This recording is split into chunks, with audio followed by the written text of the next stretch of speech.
their God died. You see, and this is also a plot on them. These are our humans. And I say we all belong to each other. But our smartest people watch their greatest dream of finding an external God die. They've become death, destroyer of worlds. Yo, most these guys want Hollywood. All I want is that real shit. I put the game on silent mode, so all I see is that real shit. I'm full circle, all degrees, full spectrum. All I need is a womb in a full moon, full bloom. I run right through that sunlight to the realm of the unbegotten. No light, like everything came from black. This is the alchemy, now you can see it. I brought it up out of me. Now you can feel it, my vibrationality. Taurus and Scorpio, Venus and Mars. I am the voice of the galaxy. I speak and create my reality.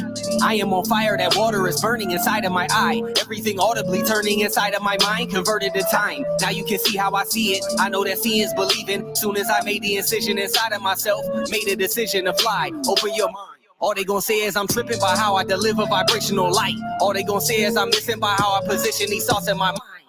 All they gonna say is I'm missing by how I be saying I never could. All they gonna say is I'm tripping, now watch how I light up the earth with my eye. Because they're in the box. See, this is what happens with religion. And when you take on religious structures, religion is designed to make the person predictable. To make the person so that when something occurs, they already know what 80% of the people are going to do. They're not going to do nothing. They're not going to kill nothing or let nothing die. They're not going to even protect their own. They're going to stick their heads into the sand. That's what it teaches them to do in the book. They're just going to turn the other cheek. So we got that. See, that's how they think. I feel them in the zone, can you roll back? Time zones can't unfold that. Feeling my spine right tied to my mind. The light laid lines along a towpath. Now I'm feeling so good that it's so bad.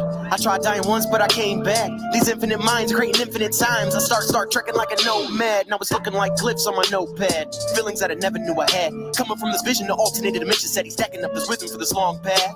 Now I'm feeling alright when I'm up all night trying to work out this lost math. Reroute my star map, elevated thoughts, but I'm feeling like a psychopath. Now tell me where all my psychos at, the ones that are ready to fight them back.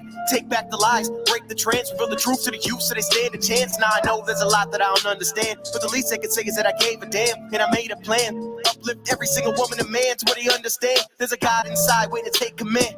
Breaking down this goddamn, I said breaking down that goddamn. I know that you can feel it, I can feel it in me. It's that burning feeling of wanting to be free, wanting to be supreme. SOTOVIM, truth to the youth so they stand a chance, and I'm gone. This is just not the time for you to listen to some deep information, maybe smoke a spliff or something, and then chill out on it before you go to work on Monday. This is about getting you out of the matrix. This is about taking you to an entirely different scope of your existence so you can really assist those that are around you. This is about clearing up your biorhythm, your lineage, because of the situation that I'm about to explain. You'll see that everyone is lost. Yeah, Draconian is right in the 6. I'm the dog who's holding the 9. Surprised to see the Supremes. We dissolve in the fabric of time. 241. Evolution has started, creation is done. All that is left is to waken the mass. Your world is on fire, might as well rise from the ash. When a million wake up, when a milli wake up, the American dream will no longer be for the travels ahead. Need no man to sleep. The story before with shackles and sheep, revealing thyself through the shallow and deep. Reaching for heaven, I'm too dumb to see. I was reaching for something that lies within me. To say that I'm great is something these niggas hate. I say I'm God and they can never relate. I mean, it's not that I'm better, I just know what I ain't. And the perception of yourself, my nigga, never equates. That's cause perception itself has been altered and changed. Just for example, you don't see that you're slaves. You believe you are free cause you don't see any change. But ever since birth they've been caging our brains. But I got them keys, no more bars for the game. Peace and chaos to the fam. We are back. Shout out to my YouTube family. You've all been patiently waiting for a new video, and we are here. And that song was by the Supremes of the Ohio Valley from the album Soto. The song is called The New American Savage. So make sure to subscribe to their channel.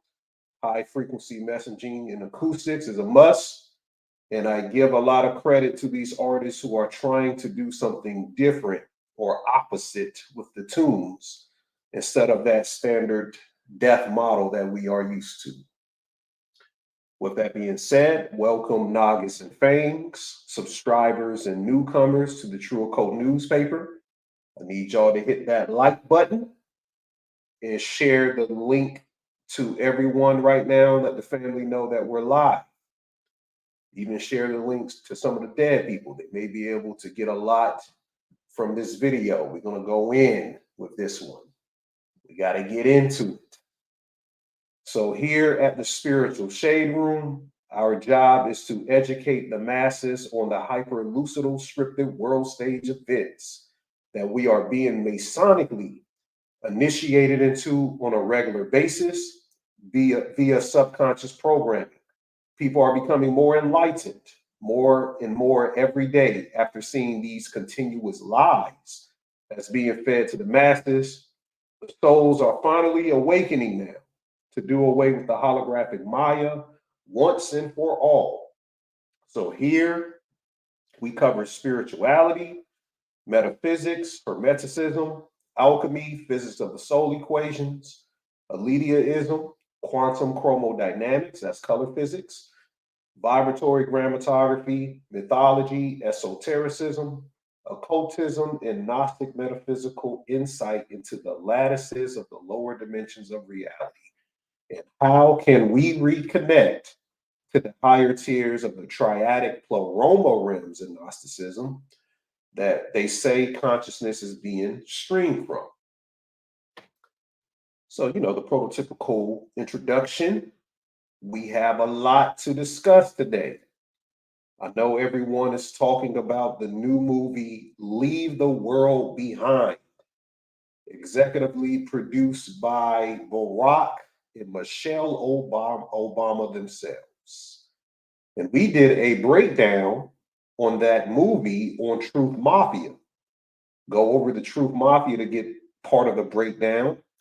And also shout out to Donut, who has been doing a lot of deep diving on it as well. I think Donut has done already like 3 videos on it. Also shout out to KT, the Arch Degree.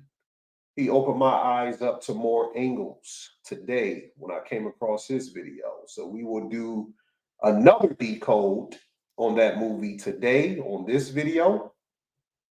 So we really want to, put a nail in the coffin with that so everyone will know what it's all about. But first we have to do announcements. Let's get into announcements. So the first announcement I'd like to make is that the sacred plants have returned. So those of you who know what I mean when I say that, well, you know. So you can email me at startribe777@gmail.com if you are interested in having psychedelic experiences. I've been spiritually counseling individuals for over 7 years now. Plants, especially psilocybin, in recent years, because some people are skeptical about embarking into psychedelic realities.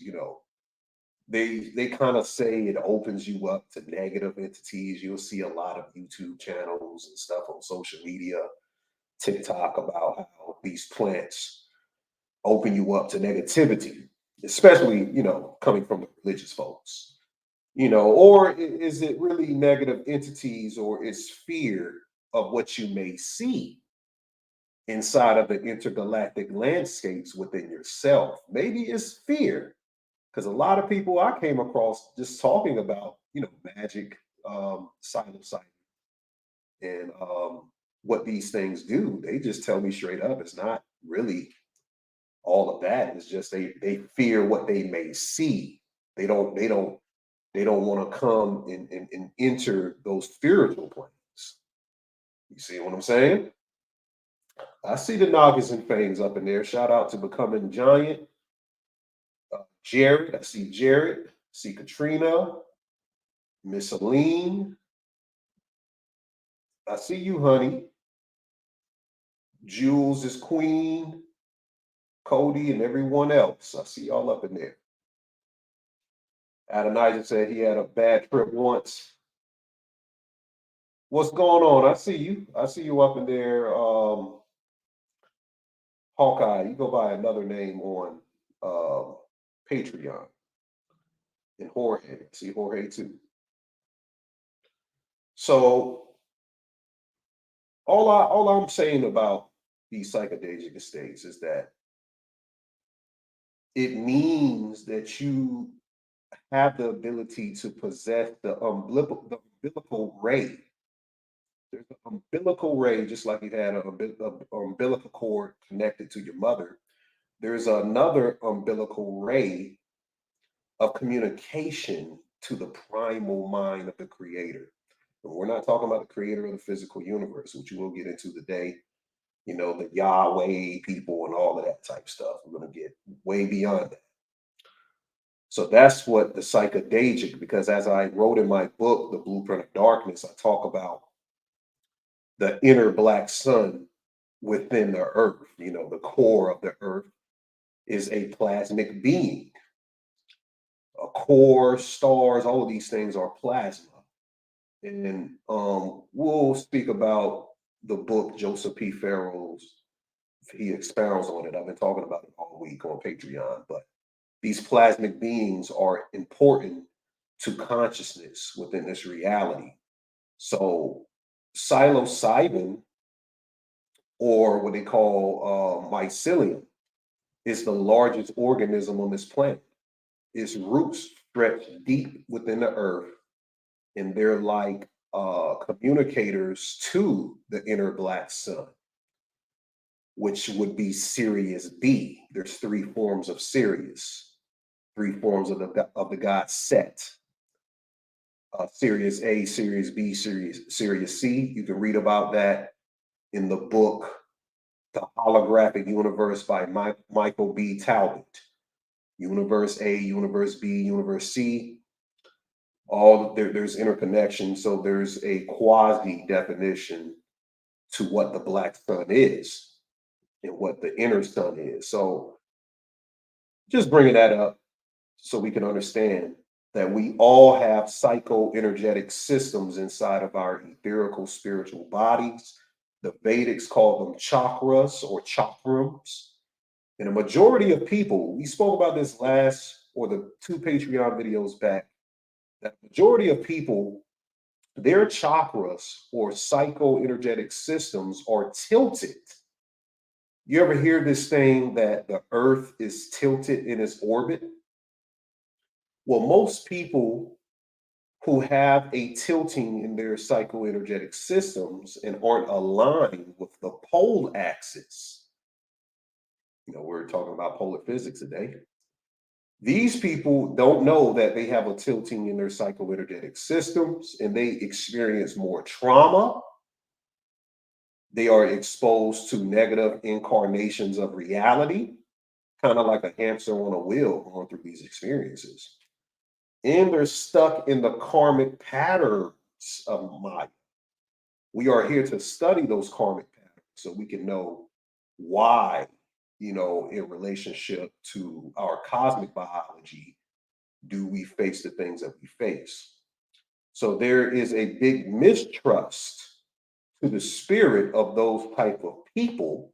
They mistrust the spirit. That's why they indulge in this schizoid behavior that we see happening on the realm right now. Hope this making sense. Our employer, shout out to you, Caleb. What's up, C Trey? So shout out to Cody. Cody on Patreon sent me something interesting. He talks, I have to read this thing a couple of times. Cody is real deep. But he was talking about something on the Pazu.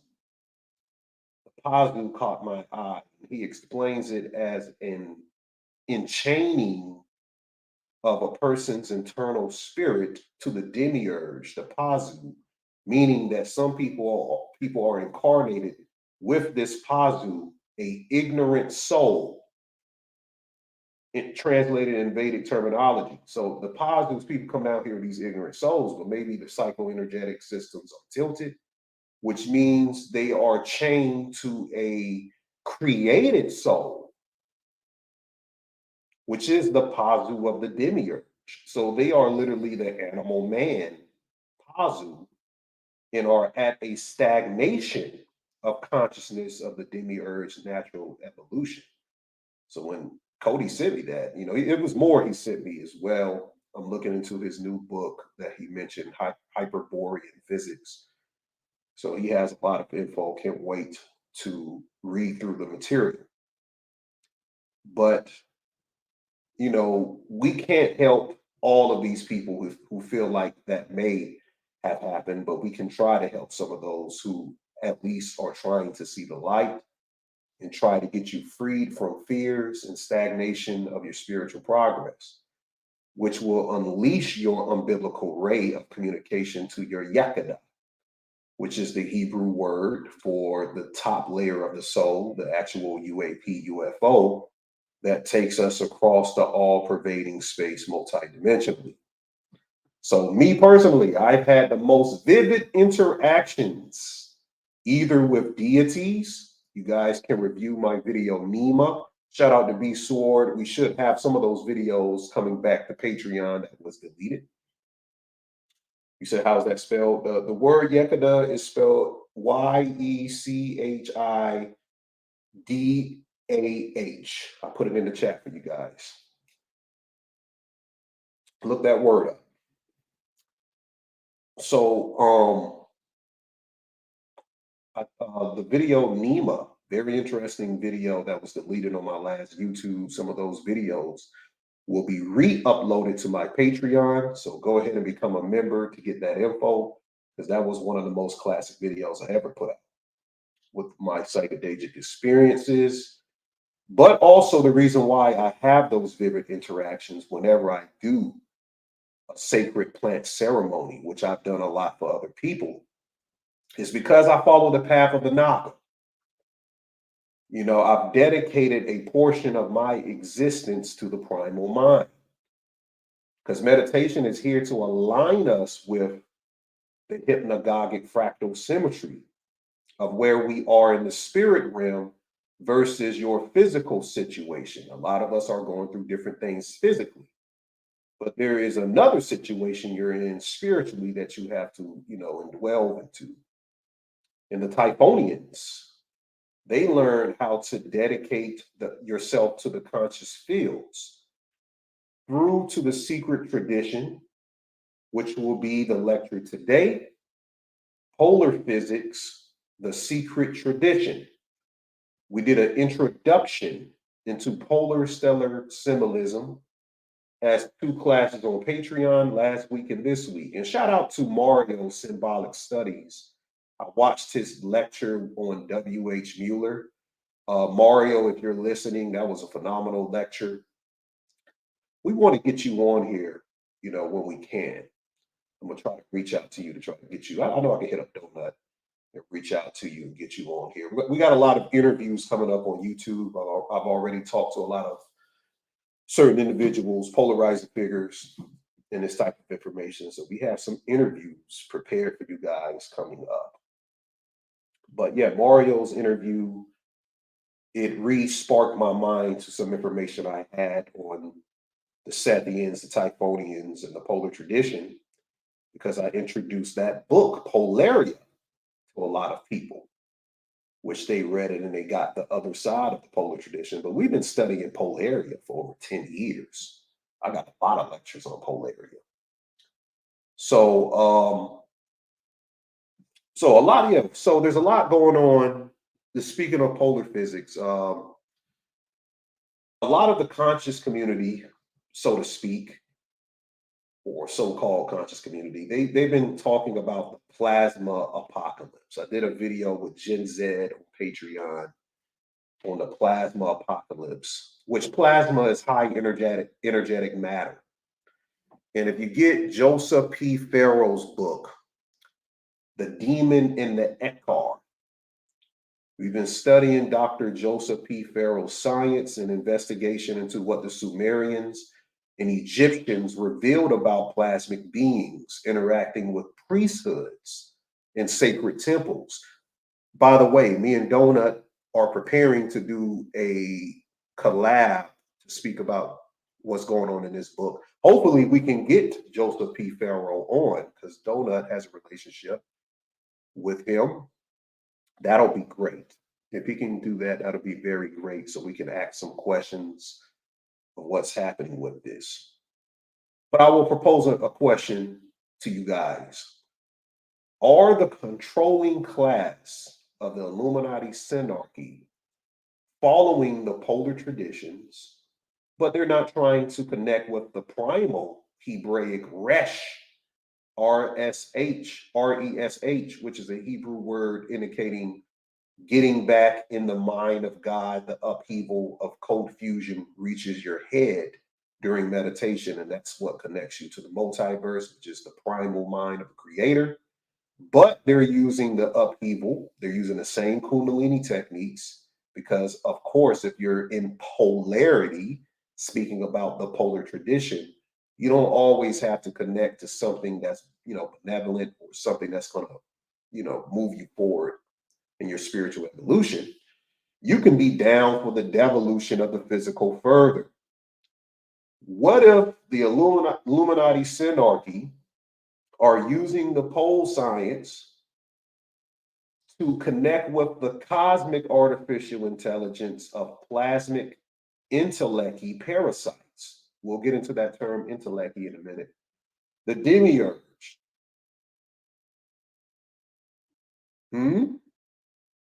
Maybe so.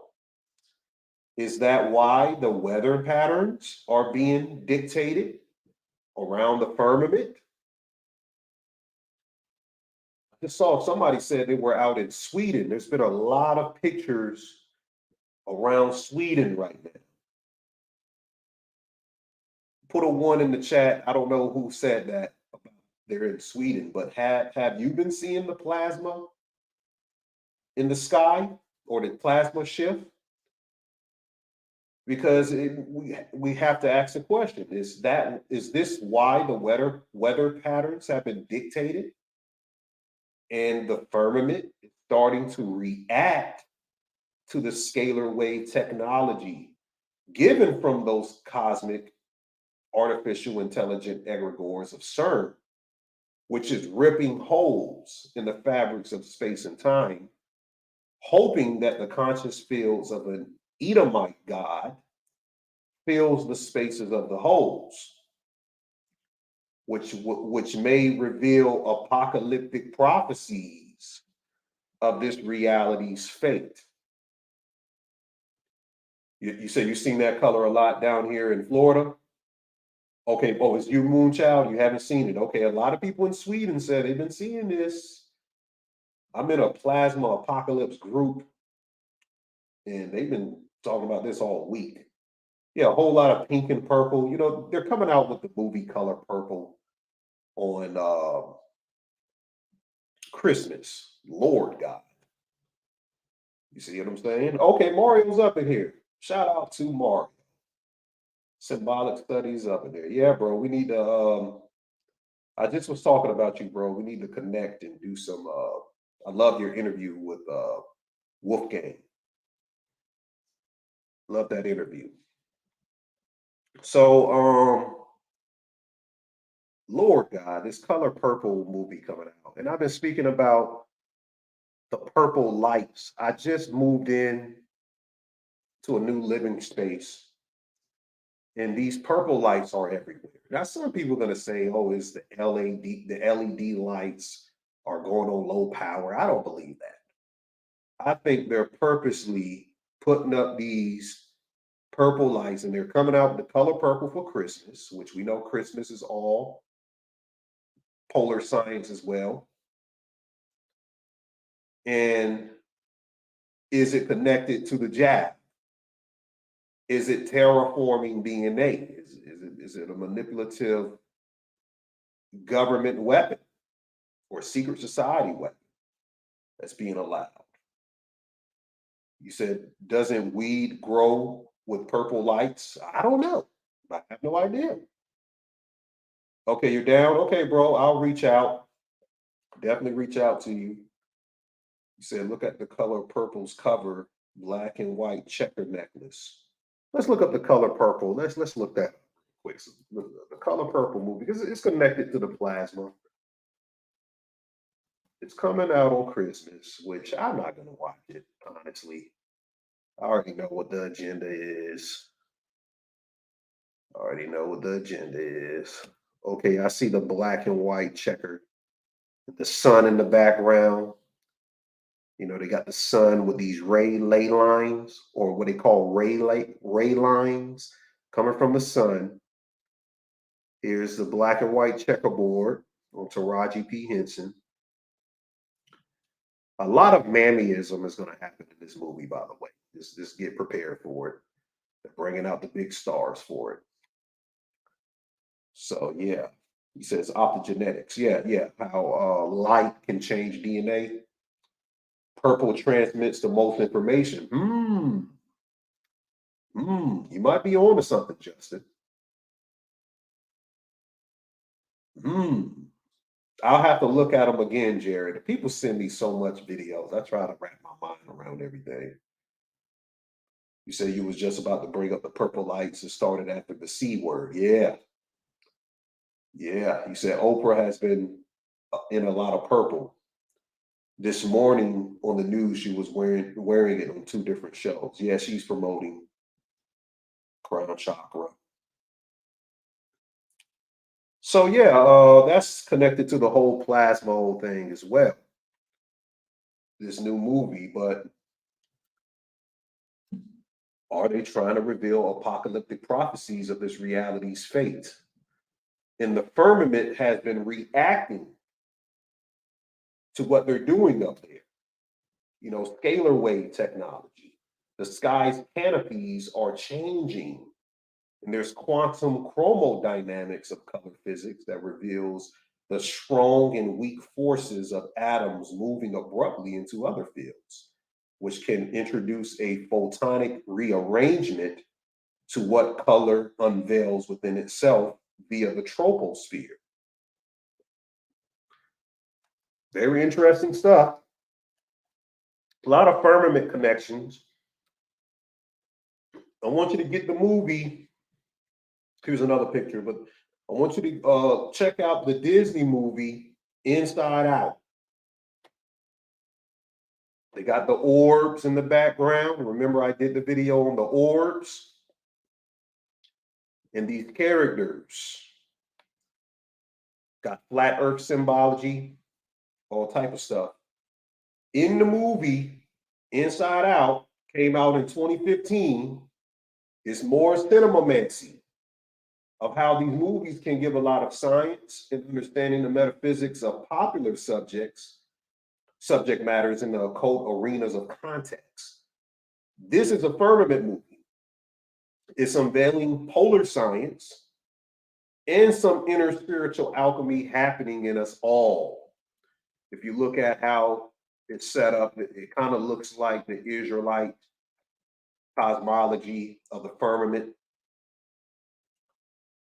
But the movie is about a girl named Riley whose experiences become memories that are stored as colored orbs, plasma, and are sent into long-term memory downloads each night. And the aspects of the 5 most important core memories within her personality take the form of 5 floating islands, which have something to do with this, the Rufus Nigra polar symbolism. They call it the Polis Arcticus. The Polis Arcticus. So in the absence of joy, sadness, anger, fear, and disgust, they are forced to take control of Riley. So these entities within her, or more like personas, I'm gonna get into that in a minute, they try to make happy core memories, but the results are disastrous, distancing Riley from her parents, her peers, and hobbies. And without the core memories, Riley's personality islands gradually crumble and fall into something called the memory dump, where things fade to non-existence as they are forgotten. So anger, intending to restore Riley's happiness, resolves it by helping her run away to Minnesota, which Minnesota, the Vikings connected to the color purple as well, some other things. But this is all inner alchemical science of union psychology. The personality islands are personas. We can create the inner landscapes of the phenomena, and simultaneously, they're revealing polar symbolism with the Israelite cosmology in the Rupes Nigra center of the rim iconography.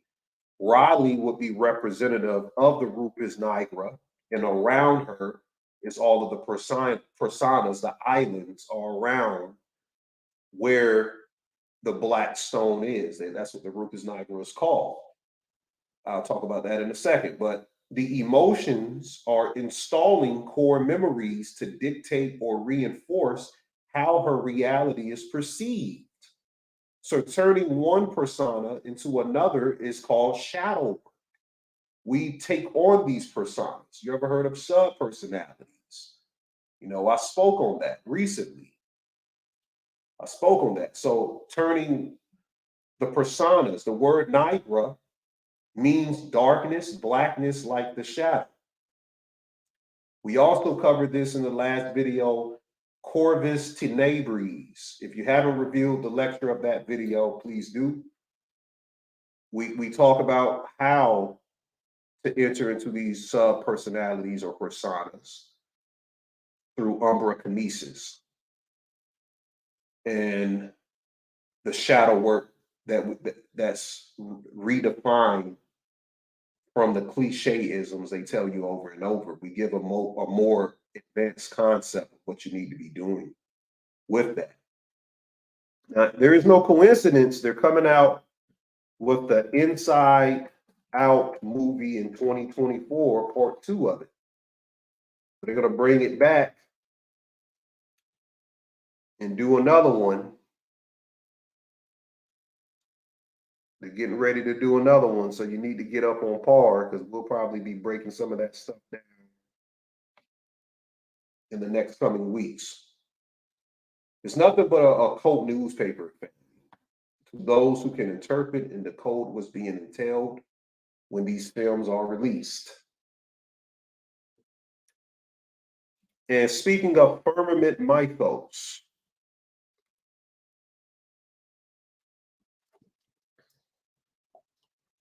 there's a lot of this going on right now. Shout out to Joel. Me and him, we saw some symbolism, especially with the last Indiana Jones movie. Where's the picture of that?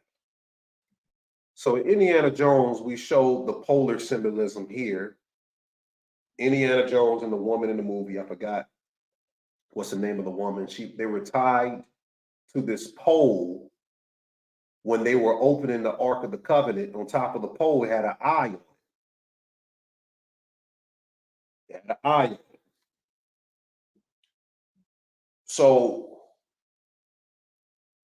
from the Indiana Jones movie, and it's showcasing firmament cosmology, or the cosmic biology of the eyes. You see that?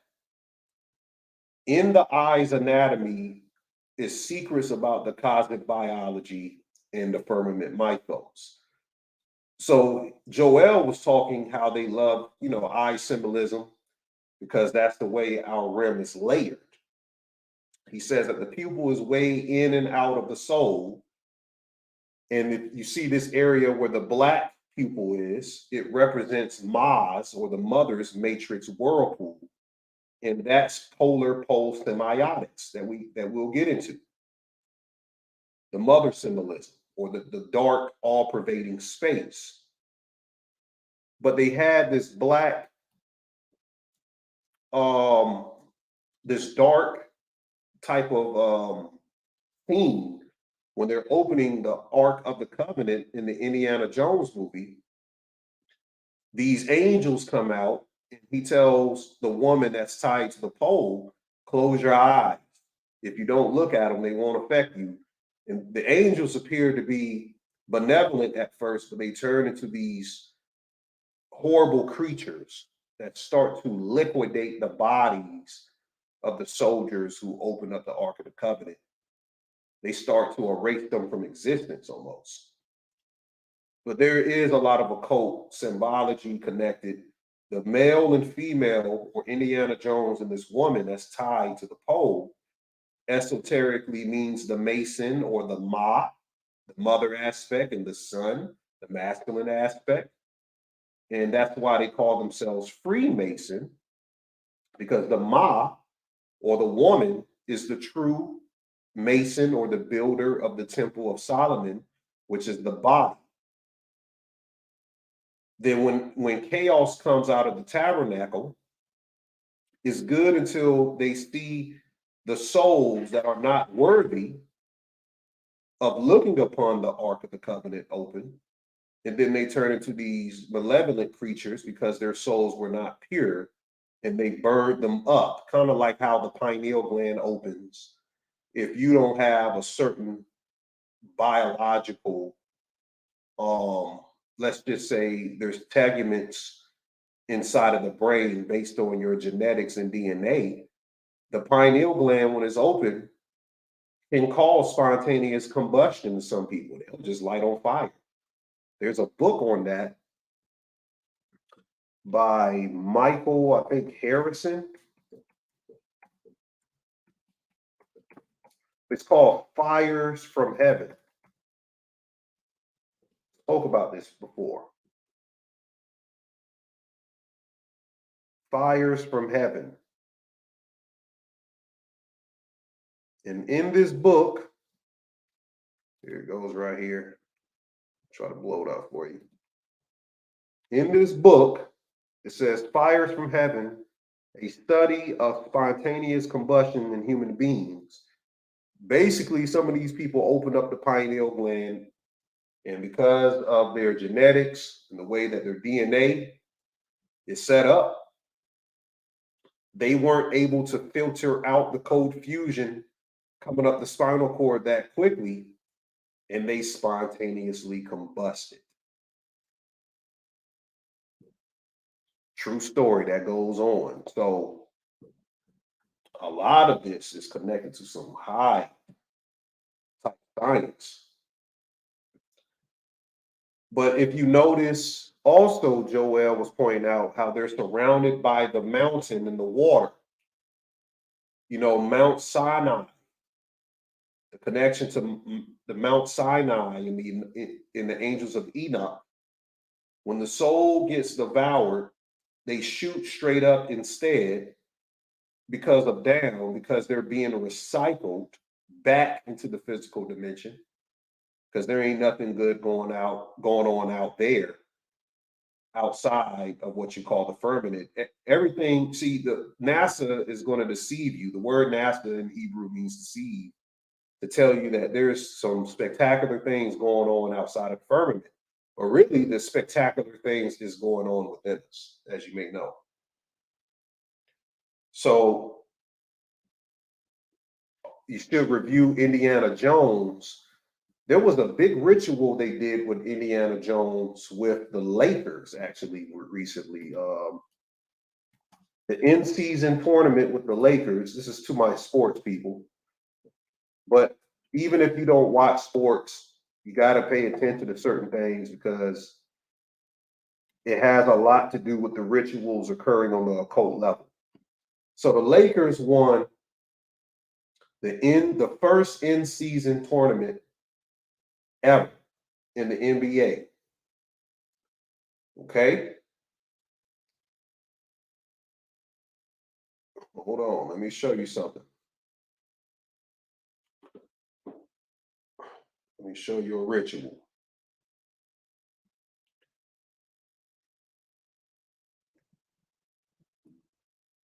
I can't remember what my notes was on that. Give me a second, guys.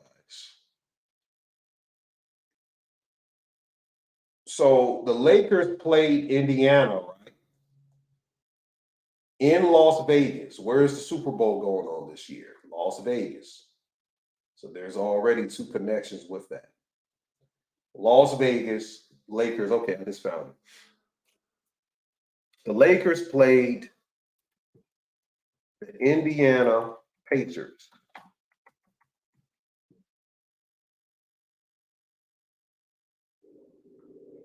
So the Pacers have been doing very good recently. Not because that they're, a great team. It has something to do with the ritual. Because they wear the same colors as Ukraine. That blue and yellow, same colors. But the Indiana Jones film director, Steven Spielberg, everybody knows. He was born in 1946.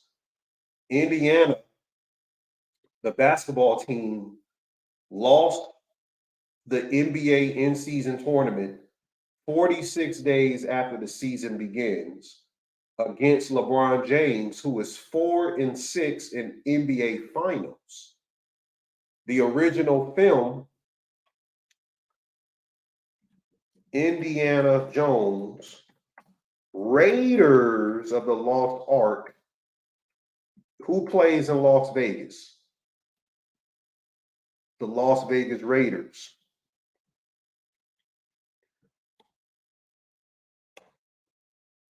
Raiders of the Lost Ark. That movie was released 42 years before 2023. And Indiana lost the Ark, quote unquote, or the NBA Cup to the Lakers in the city where the Super Bowl will be held at, in the Raiders Stadium, on the 42nd day of the year. That's crazy. Also, another connection to the movie being released 42 years ago, Lakers and Gematria equals 42. The tournament began on 11/3. If you know the 113 number, that's the number of deception. Also the number of the Goyim in the Babylonian Talmud.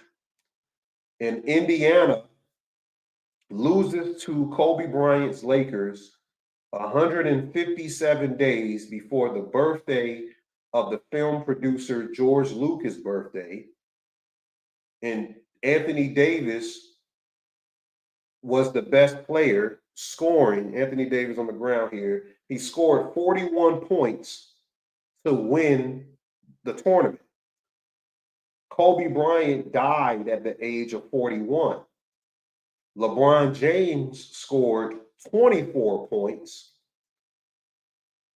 on the final game of the tournament, and Kobe Bryant wore the number 24. Kobe Bryant in Gematria equals 113. The tournament began on 11/3.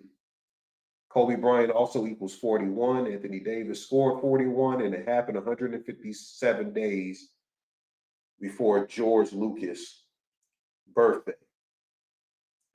So these things be going down, family. A lot of stuff be happening. People don't know it's connected to a lot of stuff. So hope that helps some people understand what was going on with that. We go down all types of rabbit holes on here. All right, so what's going on in the news? Your boy Kanye. Kanye is back, y'all. Kanye is back wearing the black KKK hoodie. Oh, Lord. So speaking of my last video, Corvus Tenebris, Kanye West is about to come out with a new album called Vultures. Here it goes. What did I tell y'all about this symbol in my last video? I told you things. Remember what I said about how the intricacies from the people tapped into the frequency right now. is going to reveal itself one way or another in real time with what's happening on the rim. You have to ask the question, what is a vulture? A vulture is a black carrion feeder, just like the raider. Here you have the double-headed phoenix symbolism, also the symbol of the Moors and Freemasonry. And he put his daughter for the first time on this album. It went viral yesterday that North, his daughter name is North, is on the album. Now, let me get into this polar symbolism. I hope Mario's still in here, because this is very, very huge, what I'm about to tell you. Kanye's daughter name is North. That's polar symbolism because, one, what I was listening with the interview I was listening in with Mario and Mueller and out the book Polaris, the concepts of going west and east is the same concepts of the three pillars of Masonry, which is wisdom, strength, and beauty. These three pillars represent wisdom, strength, and beauty. One path is the solar, another path is the lunar, and the polar is the star Sirius. Now they have the letter going towards this way because this is the religious model. Most of the religions are solar cults, but the ladder should be going right here, really. This is representative of Islam and other religions as well, but let me explain this real quick. Strength, the solar aspect, and beauty, the lunar aspect, represents east and west, or west and east. That's the two pillars, Joachim and Boaz. But the true direction of the Mason is the middle pillar, north, the name of Kanye West's daughter, which is wisdom. Now, why is Kanye West important to this? In Kanye West's first album, he dressed up as a mascot of a bear. Matter of fact, I think his daughter recently put on the same thing for Halloween. What is the bear cosmically? The bear is the great bear, which is Ursa Major, which is the seven rishis, the seven progenitors cosmically to the star Sirius. The collective of the seven is called the Great Bear. This is his first album. So you're still asking, why is that connected to Kanye? Ursa Major, which is where the pole star is. Type in, what high school did Kanye West attend? You have to do deep research to know this type of thing. Do y'all see this? What high school did Kanye West go to? Polaris.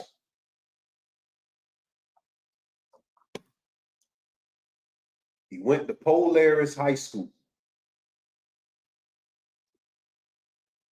So, interesting that you have him dressing up for his first album of the point in the sky where the pole star is, and he graduated from Polaris High School in Chicago. So they hide these things, and also his daughter being named North is also esoteric, talking about the pole star and polar symbolism. And he put his daughter on the new album Vultures.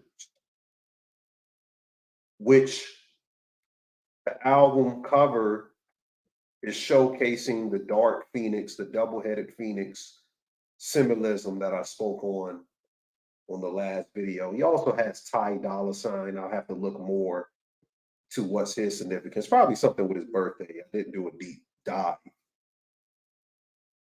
But it's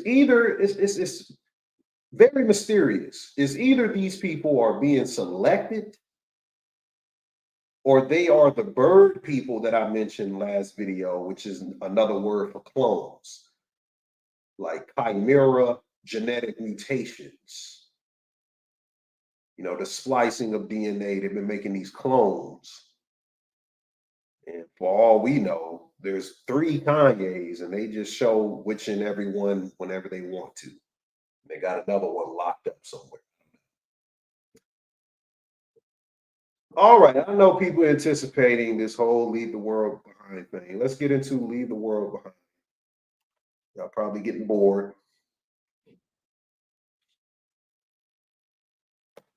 Here you go right here.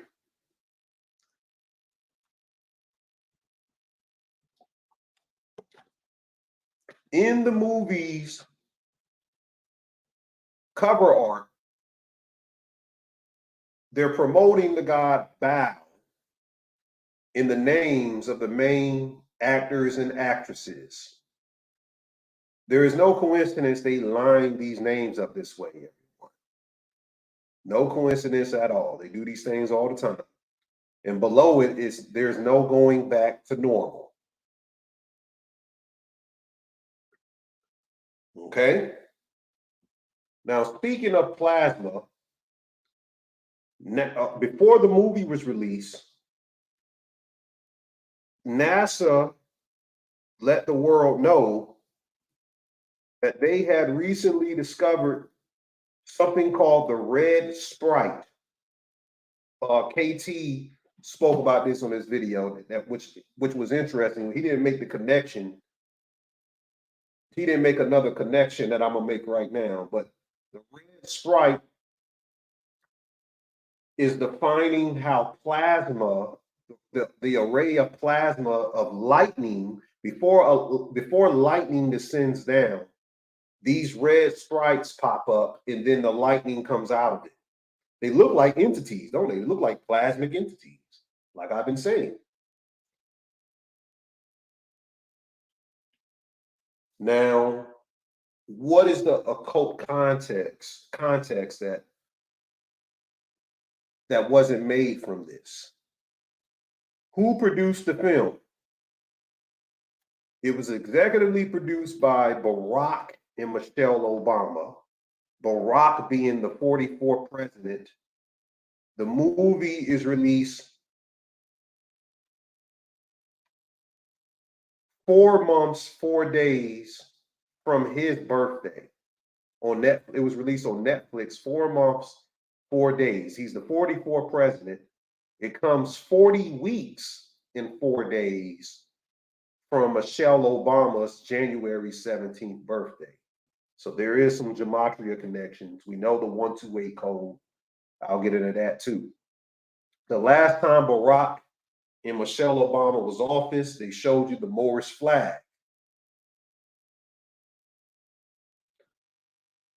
So KT made the great connections. KT was on fire when he talked about it, the red sprite connection, because one, it's Freemasonic because the name of Barack Obama and Michelle Obama's media company that produced the movie is called Higher Ground. Look at this photo of Higher Ground. Look at the photo of the Higher Ground iconography, and you look at the Freemasonic stairs. On this picture, there's some symbolistic connections here. Okay? So Higher Ground is representative of Freemasonry. And also, the Higher Ground showcases Babylonian cosmology, if you look at this thing in the middle here, it also shows higher ground. This pyramidal model. Okay. Some of you who could see, y'all can see that. All right, let's get back to the red sprite. The significance of this discovery is showcasing how lightning descends from these plasmic beings called red sprites. Came out right before the movie Leave the World Behind. If you look up the etymology of Barak, Barak means lightning. The name Barak says Barak is Hebrew for lightning. There's an Israelite general named Barak. So it says Barak means to shine, and it means lightning. It's also a military commander who appears in the book of Judges. It's interesting because the president is the military commander of the nation in America. So his name literally means lightning, and they discovered these things that we've never seen before that causes lightning before it becomes the form of the plasmic version of how lightning is, how we see it with the physical eye. So in Cabala, the significance of the lightning bolt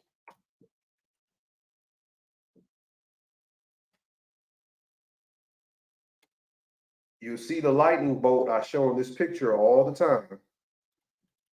So anytime you see the lightning bolt, it's also representative of Cabala. Now the movie is a Kabbalistic movie. I'll get into that in a minute.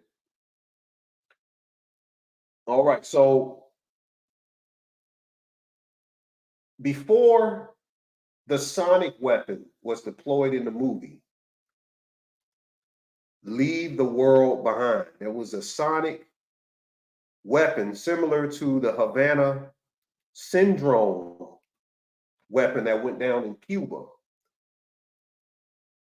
They showed you lightning and thunder. No coincidence of that. They also showed how whatever they were doing with these militaristic weapons in the movie, it started to affect nature, and the animals started to react to it. You had flamingos popping up in the pool, birds were flying certain directions, and the deers were reacting very weird. And there's a significance because the movie cover literally has a deer on it. Why would they put a deer on the movie cover if there is no significance to the deer? You see the deer in the background here.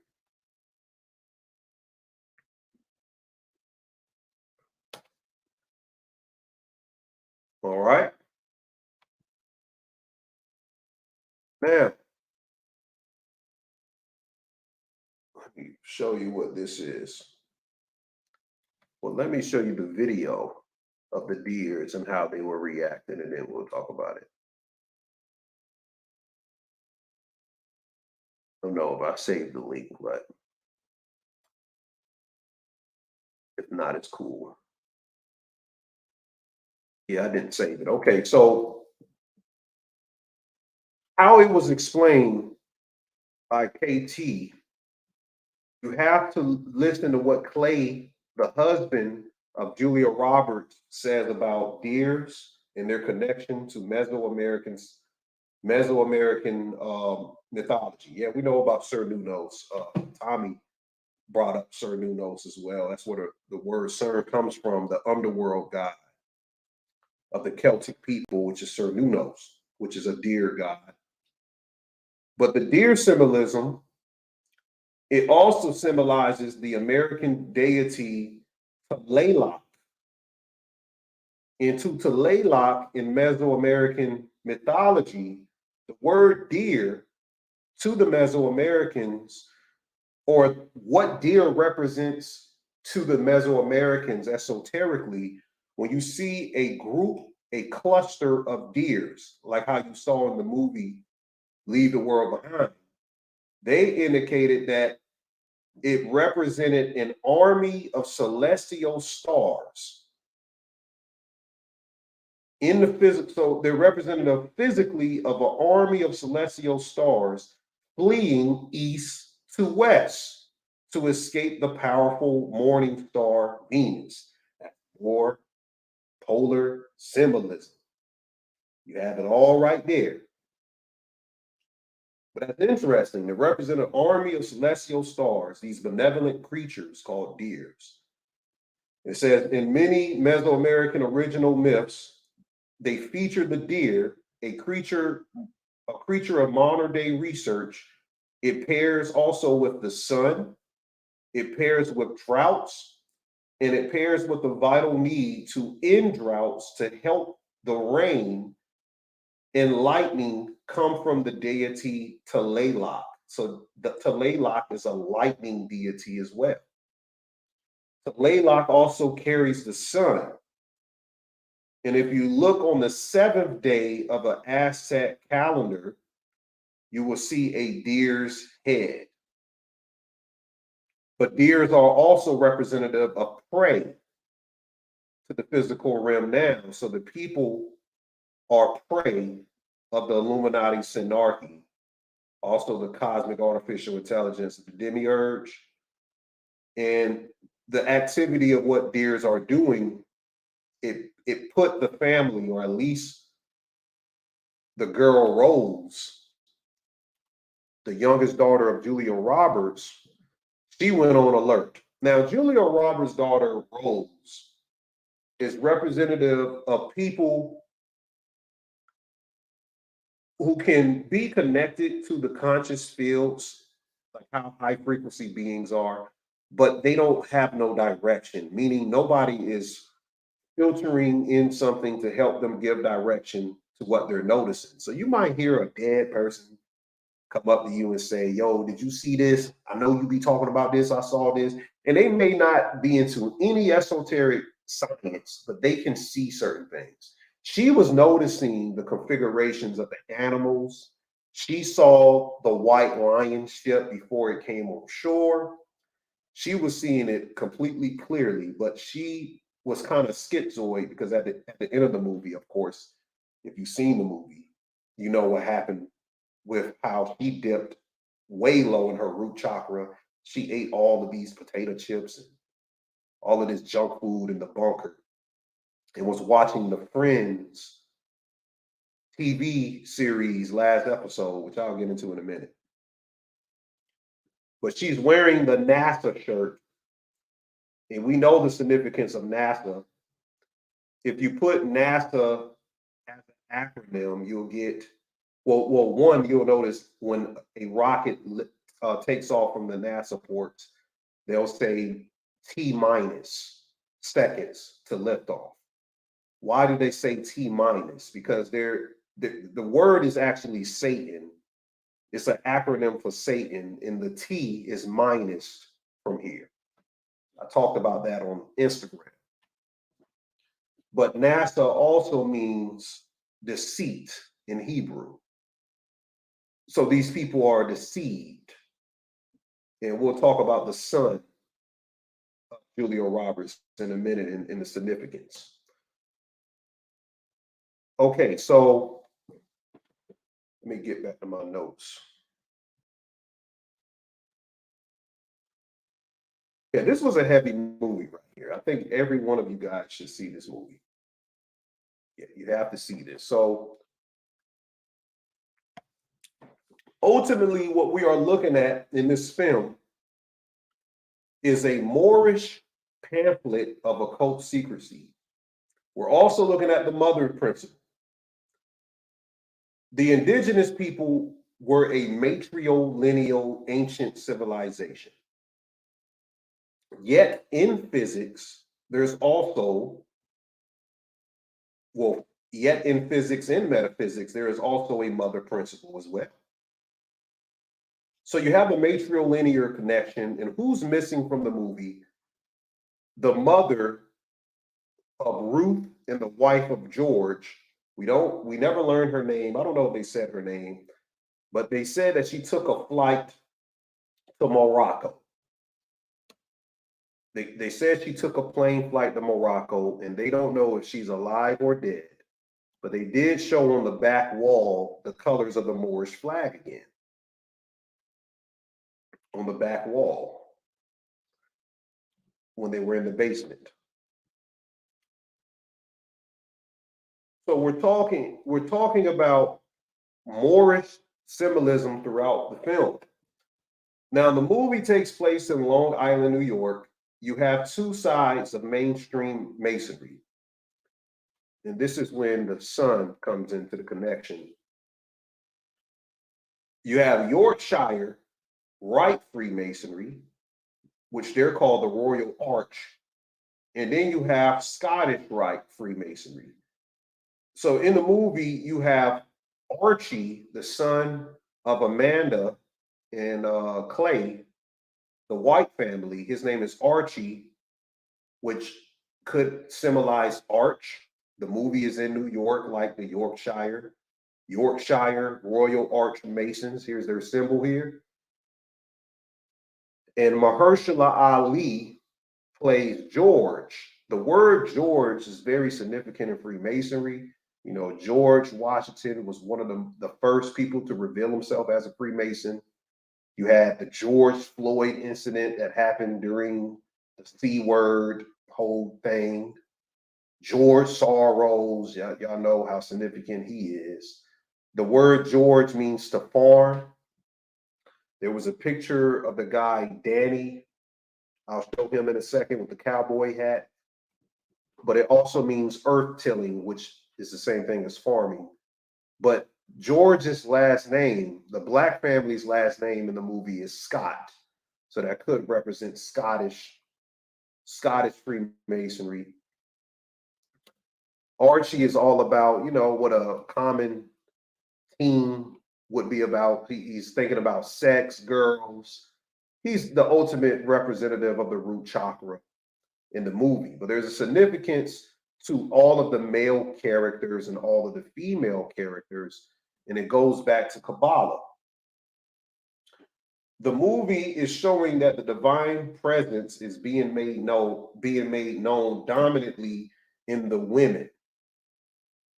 The older female characters like Amanda and Ruth, they represent the feminine half of the Cabala. On one side of the Cabala, you have severity. In the other side, you have mercy.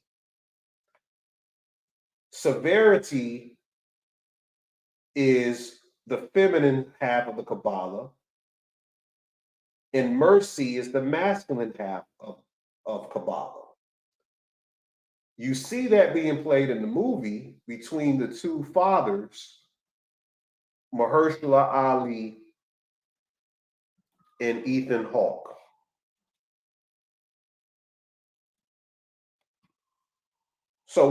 So Clay, Ethan Hawke's character, which his name suits him because he's like Clay, he's very moldable. He's pretty much a beta male. He acts as a beta male throughout the movie. And Amanda, Julia Roberts, she's playing the man. She's wearing the pants in the relationship. And the movie opens up with her waking him up out of his sleep. So she's setting the tone of how the day or the weekend is going to go, because she's playing the male role. And when it comes to George, Mahershala Ali's character, he returns to his house during the cyber attack that happened, which we don't know who did the cyber attack. Because if you listen to Danny at the end of the movie, he says his friend told them that those same pamphlets was raining from the sky, but it read in Arabic on the East Coast.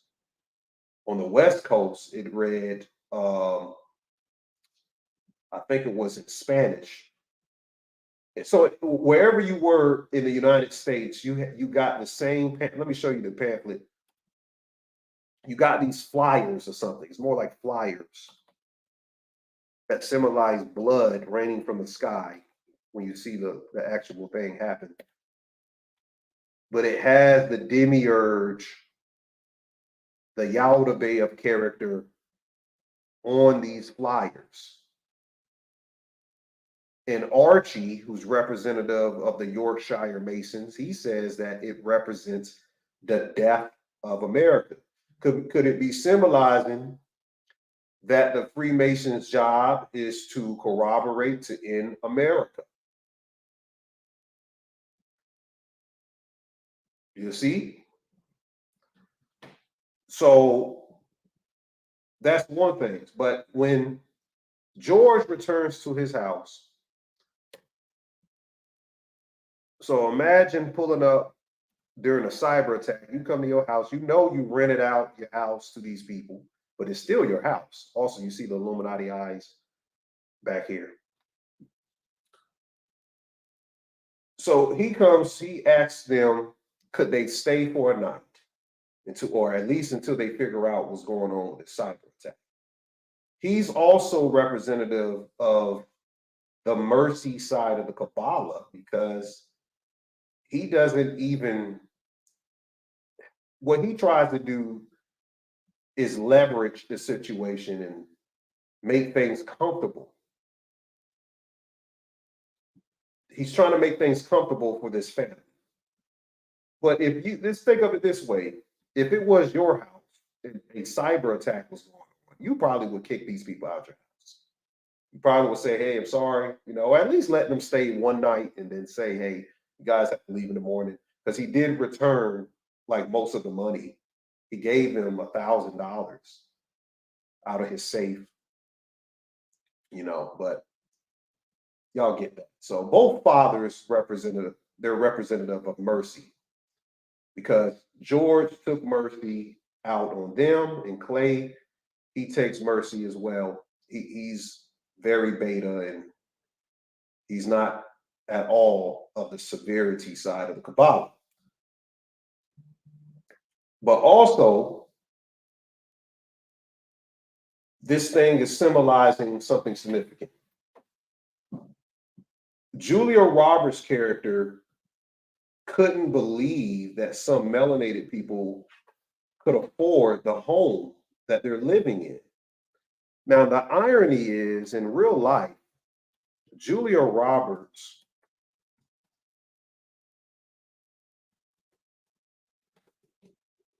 her birth was paid for by Martin Luther King.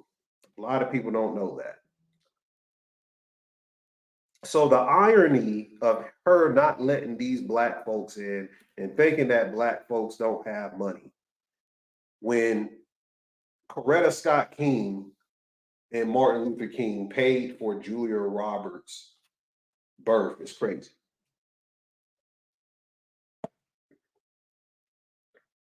Very crazy. So George exemplifies the mercy of these white people living in his home, even when his daughter Ruth, aka Ruthless, he was real savage in the movie. Ruth represents, this is Ruth here. She represents the newer form of the divine feminine, the energy coming from this current generation. And she tells her father, white people should not be trusted in an apocalypse. And based on melanated people's history, she says, with them on the past, they especially shouldn't trust them in their house. But there's a Moorish significance. Let me give you the Moorish significance. The Moorish significance. White family in a Black family's home. The house is America. Just like how the land, which is representative of the house, belongs to indigenous people. So this is the ritual, that it is being tolerated that foreigners who come on indigenous land get to tell the indigenous people what they're doing, what they're going to do on their own land. Because the white family is deciding whether or not the black people who own the home could even spend the night in their own home. Do you get it? The nerve of it. So it's kind of like, imagine someone telling you that you can't sleep in your home.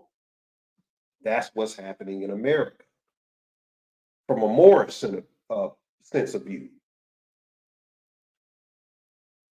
Now, remember, let's get into some of the symbology. Well, let's go back to the Moorish aspect with Obama and them, because when Obama and them, as I said, the last time they were in the White House, they flew the Moorish flag. And Michelle Obama did a speech, and they put the Moorish flag next to her when she did some speech. But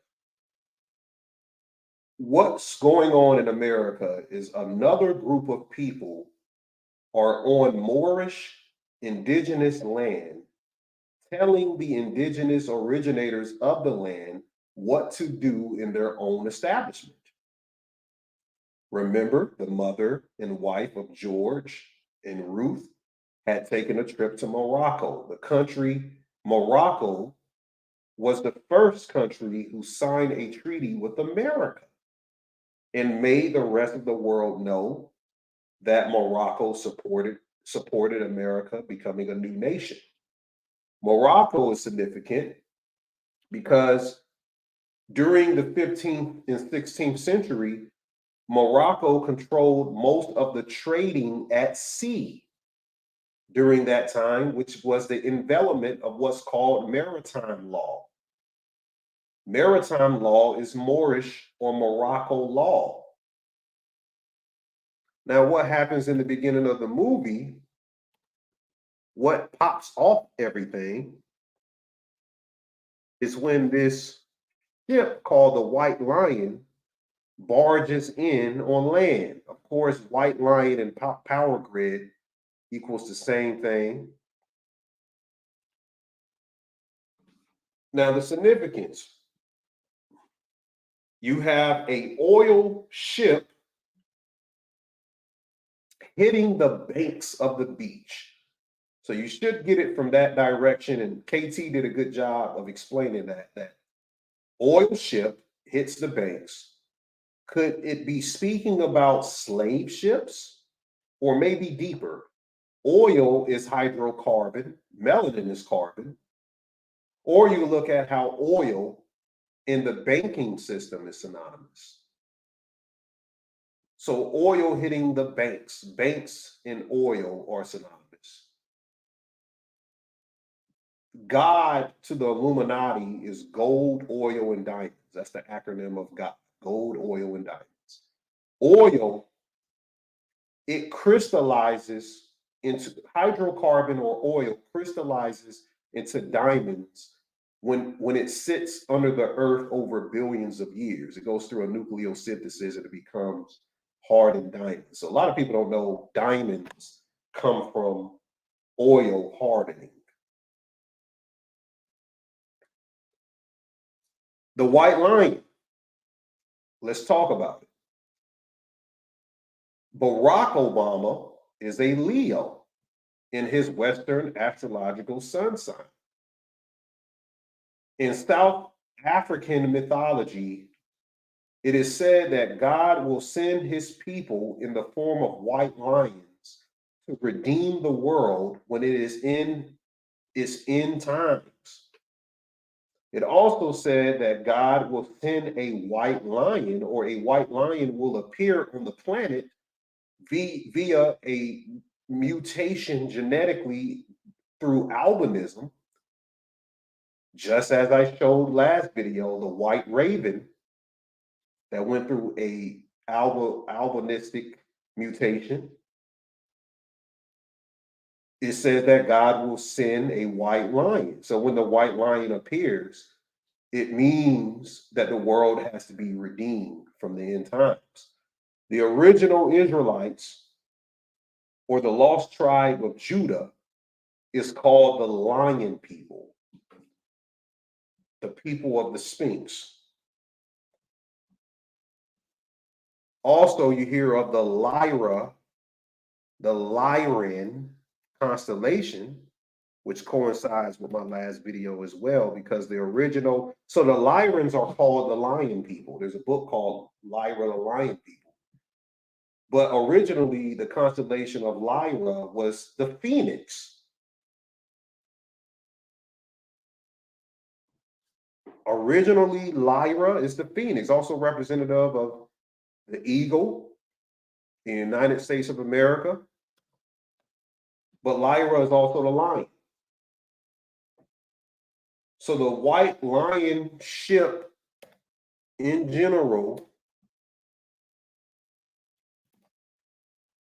could be representative to Moorish law, maritime law meeting together, and maritime law does not work when it's challenged by common law, which is known as the law of the land.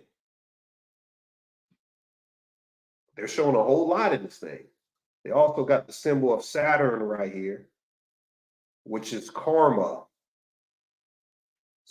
Saturn is the mitigator of karma. Okay, the show is centered around the show Friends. Matthew Perry, who used to date Julia Roberts in real life, she also makes an appearance in the show Friends. He dies on Julia Roberts' birthday. So we all know Matthew Perry died this year on Julia Roberts' birthday, which was October 28th. It can be written 10/28. The movie is released on 12/28. In Gematria, there's no zeros. So they're saying the number 28 is a 128 Gematria code. Constitutional freedom equals 128. So there you go. Constitutional freedom is what they're talking about.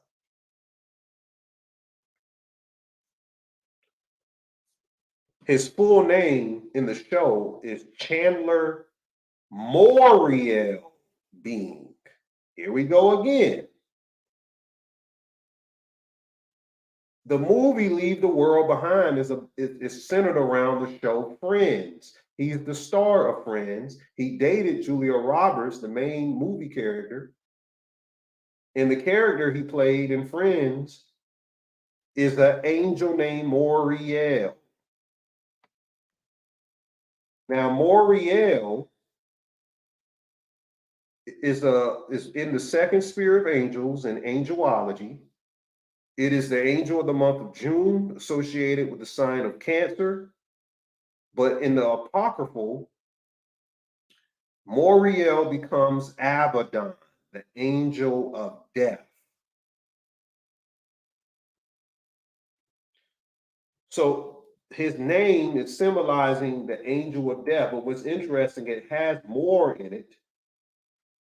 His last name, Being, there's an onomatological etymon in its definition to being. It means a pile of something or a space that is divided. But Moriel, if you go get the TV series Good Omens, came out on Amazon Prime, July 20th, it had a new season. The melanated woman in the series is the angel Moriel. You get it? And Moriel, it's a melanated woman playing Moriel, right? And remember that their mother was missing on a plane. I think the plane's crashing represents that literal metaphysical meaning of what a plane is. You know, you have astral plane, etherical plane is crashing. That's how I looked at it as, but it could be feminine as well. But Moriel becomes the angel of death, Abaddon, which connects to the beginning when I showed you the bow connection in the front of the movie cover. Their names have this Canaanite deity, Baal, and Baal also can be called Abaddon in other religions. Baal, Abaddon, is a deity of sacrifice. Matthew Perry was sacrificed through water.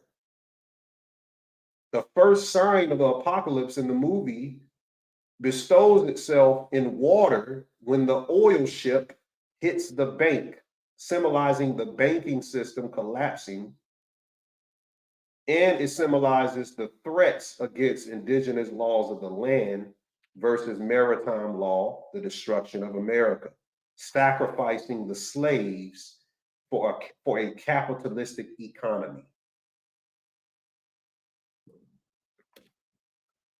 That's what happened in this country. Sacrifice. Now, each of the characters found something interesting. All of the main characters have pictures throwing up Freemasonic symbolism.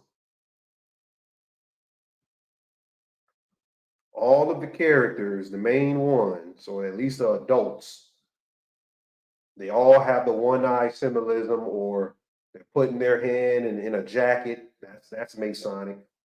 It's called the hidden hand of the master. In the eye of providence.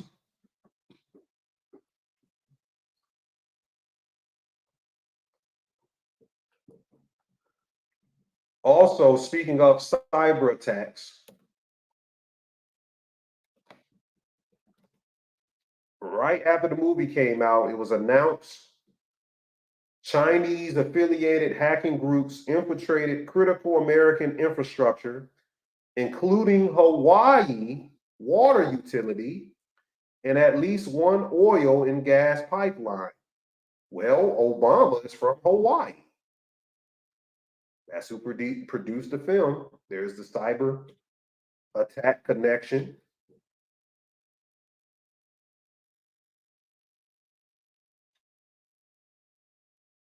In the cyber attack, when you saw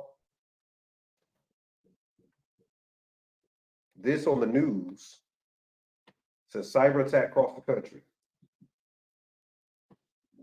The cyber threat or attack was predicted in 2021 by the World Economic Forum. Remember Cyber Polygon? Look up Cyber Polygon. We covered it on Patreon. You can go back in the archives and find that. On the news, it shows the areas of America that will be affected by the cyber attack. But if you zoom in this region here,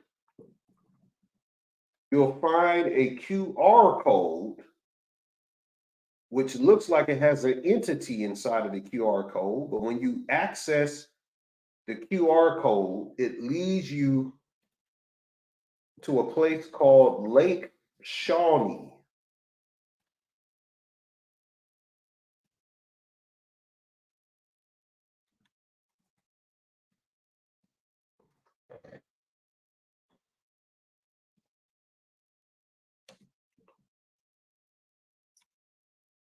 What is that significance? Lake Shawnee was a Native American burial ground,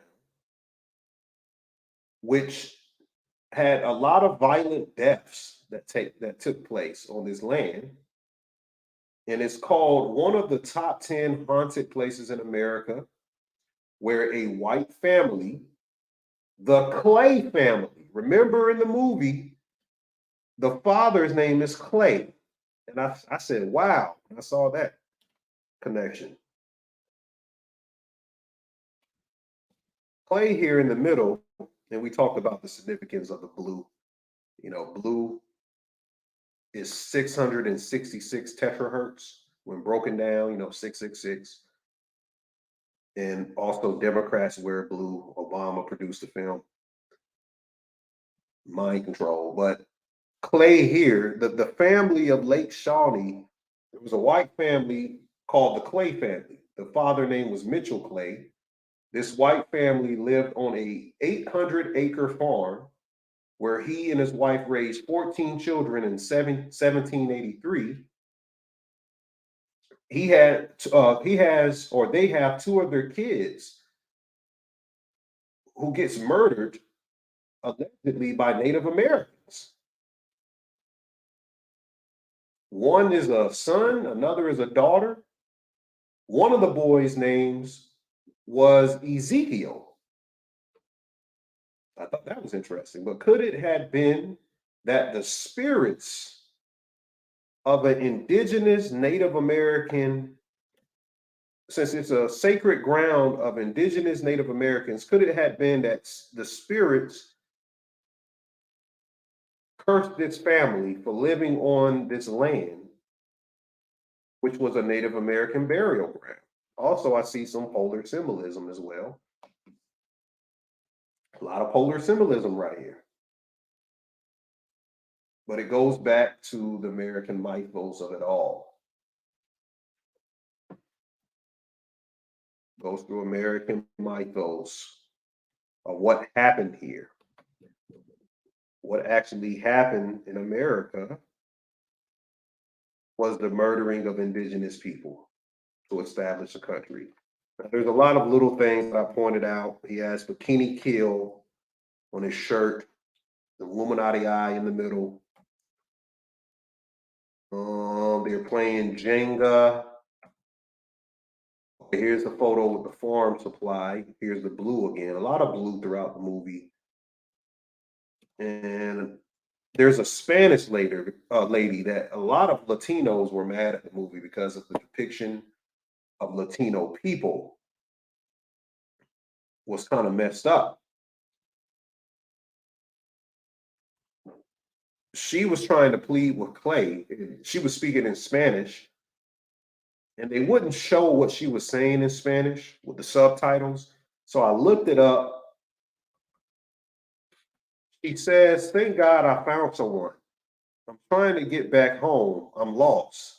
I've been walking for a while. I need you to use your phone. You're the first person I've seen all day. We have to get out of here. I just saw a plane that was spraying red gas in the vicinity. I saw some deer, more than 50. They were coming out the woods.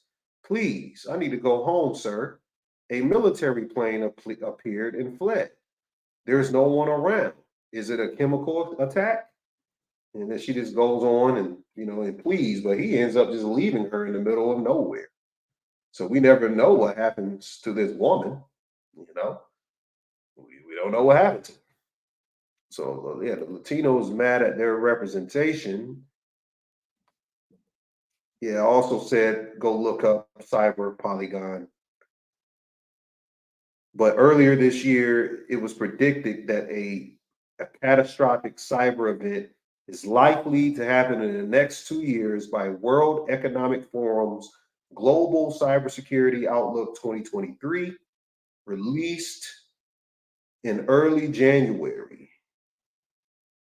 And at the end of the year, they release a cyber attack movie. So you know who's doing the cyber attack. You already know. Another thing that was interesting is that as the movie intensifies, when they first get in the home, the waters on this wall is calm.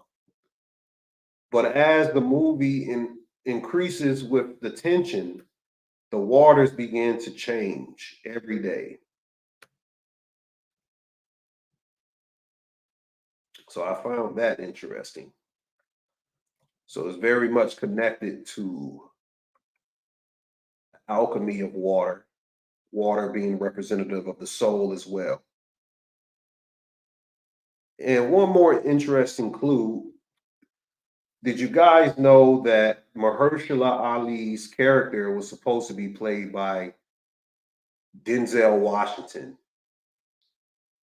But Denzel Washington pulled out. In the last couple of years, he pulled out the film. I don't know why. I don't know why Denzel pulled out. Probably something he knows. But it was supposed to be him instead of Mahershala Ali. I'm pretty sure it would have got more traction if he played it, but I think Mahershala did a good job. Did a pretty good job playing the role of it. And of course, they were in another movie with each other, so they did a lot of connection. And it would have united him with Ethan Hawke from like Training Day. You know, him and Ethan Hawke, her husband, was in Training Day. So a lot of these people watch movies for entertainment. We should be watching movies for decoding the messages of it. That's what we should be watching.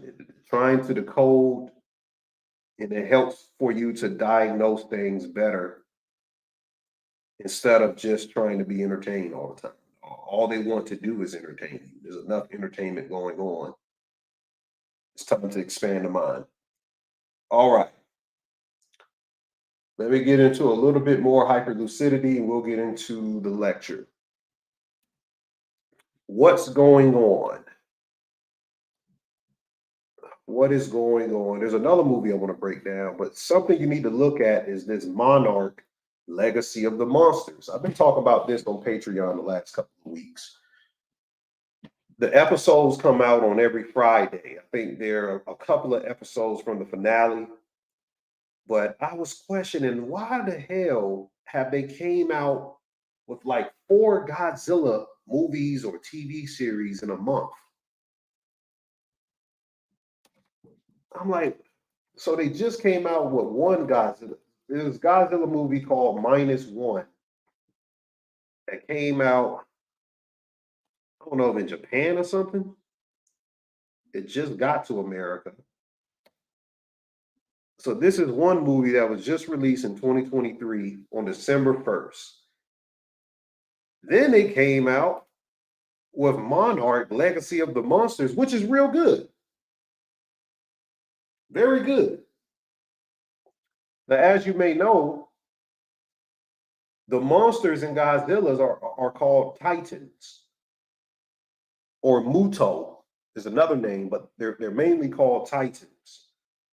And everything to deal with how this universe was created in the first place is connected to the Titans. Yeah, it has the Daggis room in the background. I told y'all about the Daggis room a long time ago. Rooms have significance, but never mind that Godzilla. It's not about being entertained by a big monster coming out of the sea, which is also esoteric.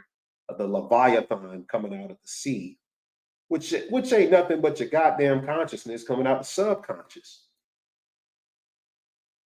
But the Godzilla or the Titans, wherever they're at, they said in the last episode that it changes the radiation of the ley lines that they're on, and it can alter the dimension and start to merge multiversal timelines. So let's just say you had a memory from your past that is quintessential to the development of your subconscious. All of us have these things that happen in our memories that are very much important to how we develop our characters to who we are today. The Japanese boy in the last episode or 2 episodes ago, he's walking through Alaska, through the frozen tundras of wherever they were, and he bumps into a dimension from the past. 1 second he's in Alaska, the next second he went back in Japan.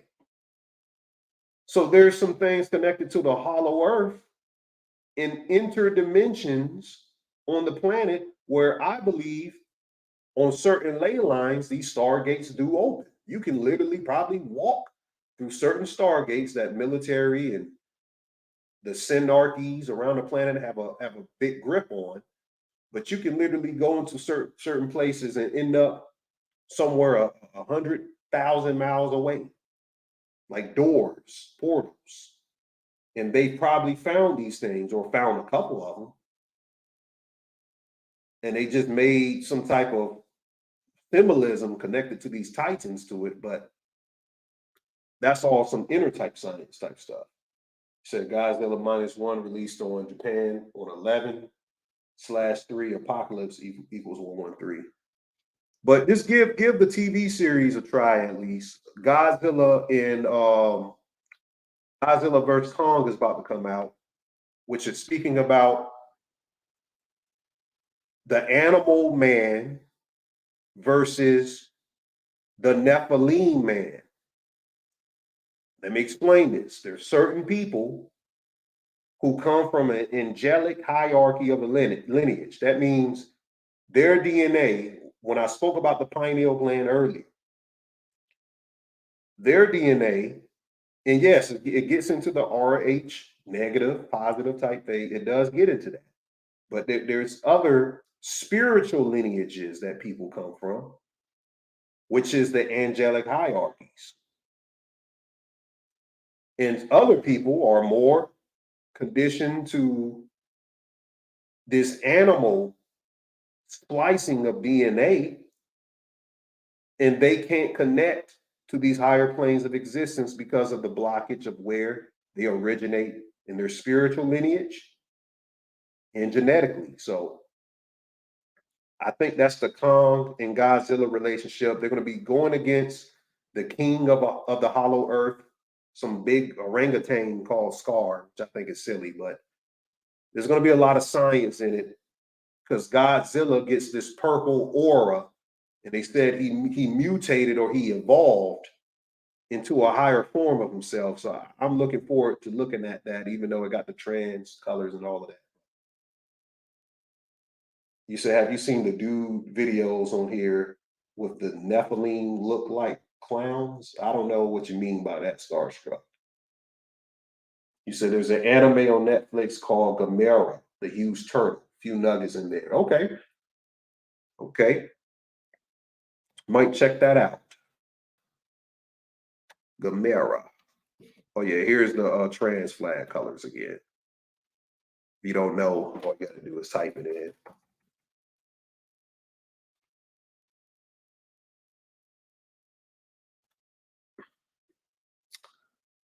Those are the colors there. They put it right in your face all the time. And these colors is everywhere. If you're paying attention, they're all over the place.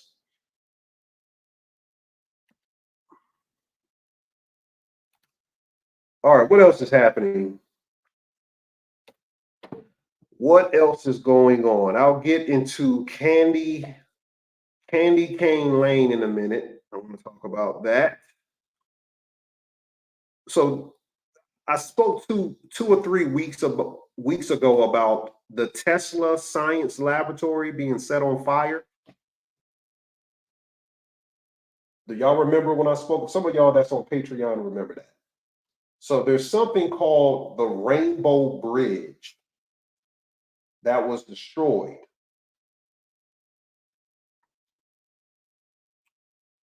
Now, Nikola Tesla was all about free energy, as we may know. Some of y'all don't know, but he was about taking the power away from the Illuminati synarchies and allowing people to research how to access free energy.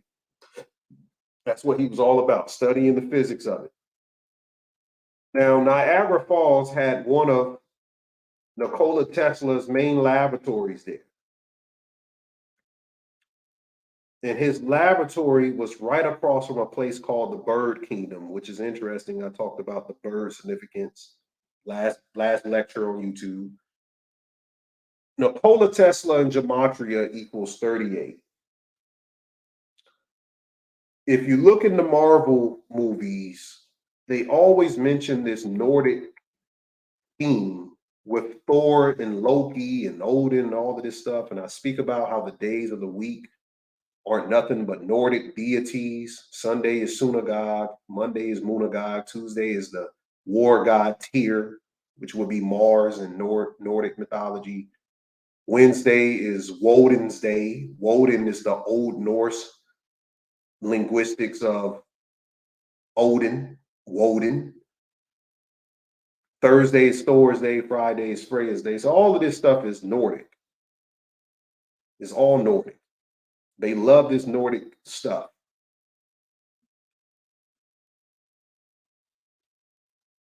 Okay, so a couple of weeks ago, they blow up this Rainbow Bridge. I would play the video, but it's not significant. So they blow up this Rainbow Bridge. A bomb went off. in Tesla's laboratory, Tesla said that his Niagara Falls laboratory is one of his greatest contributions to this world. And he speaks about how Niagara Falls is one of the best places in the world to study how to access free energy. And I thought that was interesting. So I think there's some connections to the 2024 eclipse, because partially the path of totality eclipse that's going to happen in April is going to stretch over Niagara Falls. The path that it's taken is going to take directly over Niagara Falls. But if you look into the Marvel movie, they also had a rainbow bridge in the movie that was exploded, that was destroyed. So a lot of times the predictive programming in the Marvel movies, they like to carry that out in the real world. I don't know if y'all saw Jonathan Majors getting chased by his girlfriend today on camera. They're in court right now. Jonathan Majors, who plays Kang in the Loki series, and he'll be in the new Kang Dynasty. I think, yeah, he was in Ant-Man 2 earlier this year. In Creed 3. Jonathan Majors graduated from Yale. This is the 322nd anniversary of Yale, Skull and Bones. And they're ending the year with a big ritual. Got this big Negro running away. Let me see if I can find that video for you guys. This shit is, it looks completely like,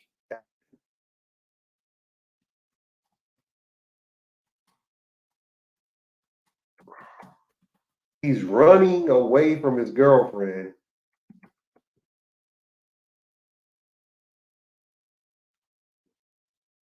Like she's about to hurt him or something. And it just looks, to me, it looks completely like acting. Let me let y'all see this real quick. Hold on.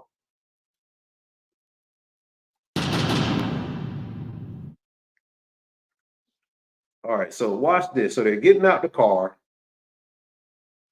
They're getting out the SUV. Hold on. All right, so they're arguing here. Okay.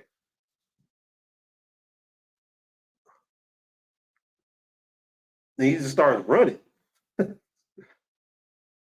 about to show all types of angles. Hold on. Yeah, he tries to put her back in the car. Okay. And so I think he was saying, you need to go home. We done tonight. And she was like, no, I'm going wherever you going. He was like, yo, you wilding. So he was like, okay, I'm getting away from you. So she just started chasing him. And I'm like, yo, this looks like a movie to me. What is this?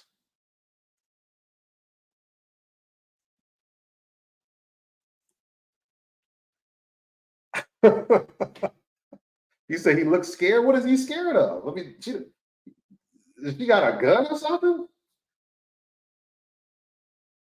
You said, what if that was his handler trying to line him up? I don't know. I don't. This stuff is some acting type stuff. And look, they just got the dramatic how he's running away. I was like, yo, I don't know how people believe this stuff is real, man. If you ask the common person, they'll have so many excuses to why that happened. You said she had a sticker trying to jug that dude. Oh shoot, that'd be crazy. They say he's running on his tippy toes. The point I'm making, he's one of the focal points of Marvel. And a lot of times with Marvel, they play around with this whole Marvel thing. So the Rainbow Bridge being destroyed by the Tesla laboratory has a lot to do with some metaphysical things. Creation and destruction, ex creatio nihilo, which means you use 10-based mathematics, which is Cabala, creating something out of destroying something, which is order out of chaos, which is the Masonic theme. So they had to evacuate the Rainbow Bridge. And it happened on 11/22, which was the same day Leave the World Behind came out. I think it was a PSYOP energy harvest. And yeah, they do these type of things. They do those type of things. What else is going on? What else happened before we get into the lecture today? Anything? Okay, so David Icke, I think David Icke sacrificed his daughter. I think David Icke sacrificed his daughter. So David Icke's daughter dies a couple of days ago. David Icke's daughter is sacrificed 20 weeks in one day. 2 days ago, 20 weeks in one day before David Icke's next April 29th birthday. She sacrificed 20 weeks in one day. You know, 201 is the big Illuminati number. They love the number 201. And it came a day after David Icke went in on Alex Jones and Elon Musk, which I'll probably be on Brother Sanchez's channel tomorrow to speak about Alex Jones and Elon Musk. I might do that video with him. We could get together and talk about it. Yeah, so a day after he criticizes Elon Musk for bringing Alex Jones back on X or Twitter, his daughter dies or is sacrificed. So I really believe that these things are Masonic. I never trusted David Icke's information. I'll be honest. Some of the things he say is real. The physics of what he describes sometimes is real. But the reptilian thing he got from Credo Mutwa, just go rewatch my reptilian myth video. And we get deep into why that all of that stuff is bullcrap. You say you still respect his work. I mean, it's whatever. And when I took a picture of him when he came on, what's the guy from Wu-Tang? He came on the guy from Wu-Tang's channel. I can't remember which Wu-Tang member was it. You guys can put it in the chat. When he did that interview on his channel, he put on those trans colors. So when I saw him put that on, I was like, I'm good on that. Yeah, Killer Priest. Let me look that up. Let me let me look up the Killer Priest David Icke interview.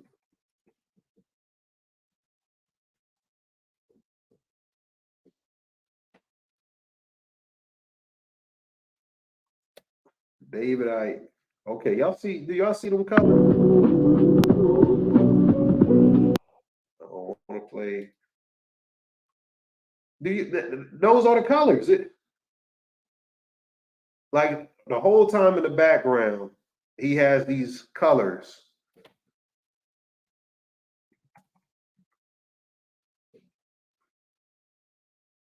It's exactly what I said it was. I mean, you can't really see it here, but these TVs are pink and blue too.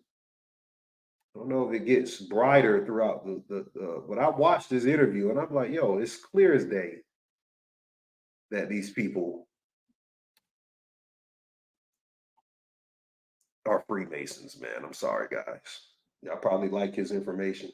It is pink. If you just go watch the video, go watch David Icke, Killer Priest, and you go zoom in yourself. It's definitely pink. And if it ain't pink, that's pink right there. Why is this pink? Should this be red or something? I don't know. So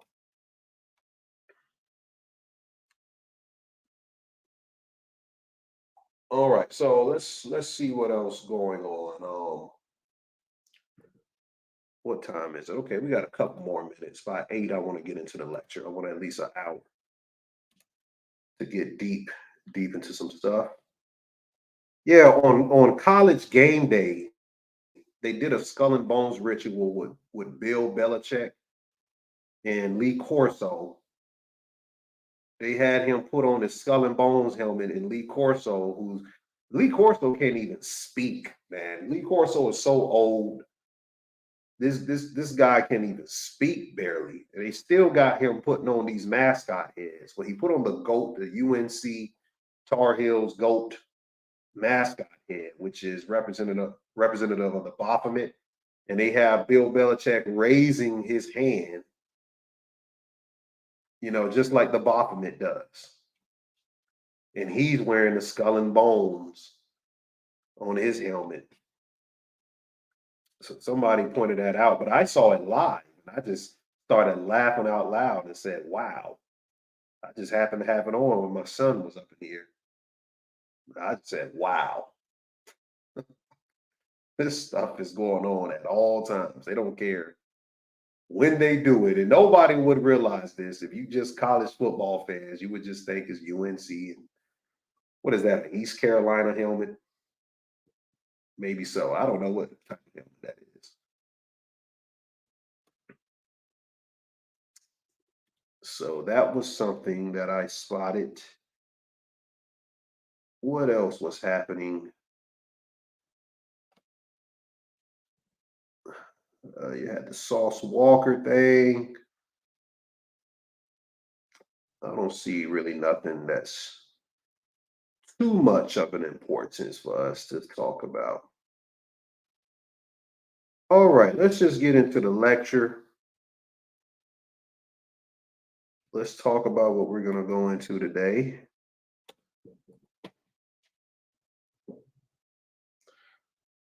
Let's get into the lecture, everyone. And thank y'all for supporting the channel. If you can, please make a donation to the channel. Everything will be in the description link after the video is done. I think it's there right now. Yeah, it should be there right now. And also subscribe to Patreon. A lot of people have been complaining, I've seen in some of my YouTube comments saying, hey, you don't do nothing for YouTube anymore. I'm probably only going to do 1 to 2 videos a month on YouTube. If you want exclusive content, it's going to be on Patreon. And like I said, we're offering deals as low as $5 on Patreon. So I don't know how much cheaper it can get past that. If I make it 50 cents, I don't know how much cheaper it's going to get. So please support, and I'm very thankful for all of you guys' support. It keeps the channel going. All right. So the first thing we have to talk about, what is the pole representative in physics? What is the pole in physics in the Typhonian tradition?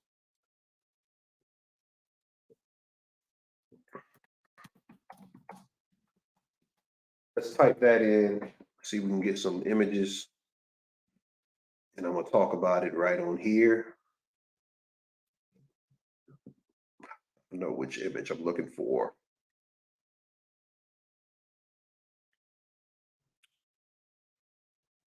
Okay, they don't have the ones I'm looking for here. It's fine. I might just use one of their images and get it going so we can talk about it.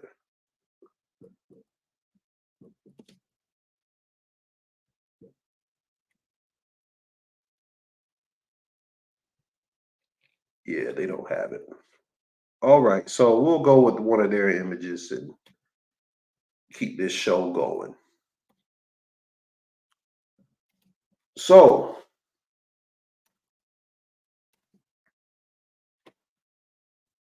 what is the pole in physics? A pole or a pole figure is the graphical representation of the orientation of objects in space. So you have pole figures in the form of stereographic projections that are used to represent the orientation, distribution of crystallographic lattice planes, which is in crystallography in the texture analysis and materials physics. So consider an object with a basis attached to it. To describe what the pole is, consider an object with a base. The orientation of the object in space can be determined by 3 rotations, which is to transform the reference basis of space to the basis attached to the object, which is called Euler angles. So if we consider a plane of an object, the orientation of the plane can be given by its normal line or how it aligns. But if we draw a sphere, as you see in this picture, with the center on the plane, then we see the intersection of the sphere and the plane becomes a circle called the trace.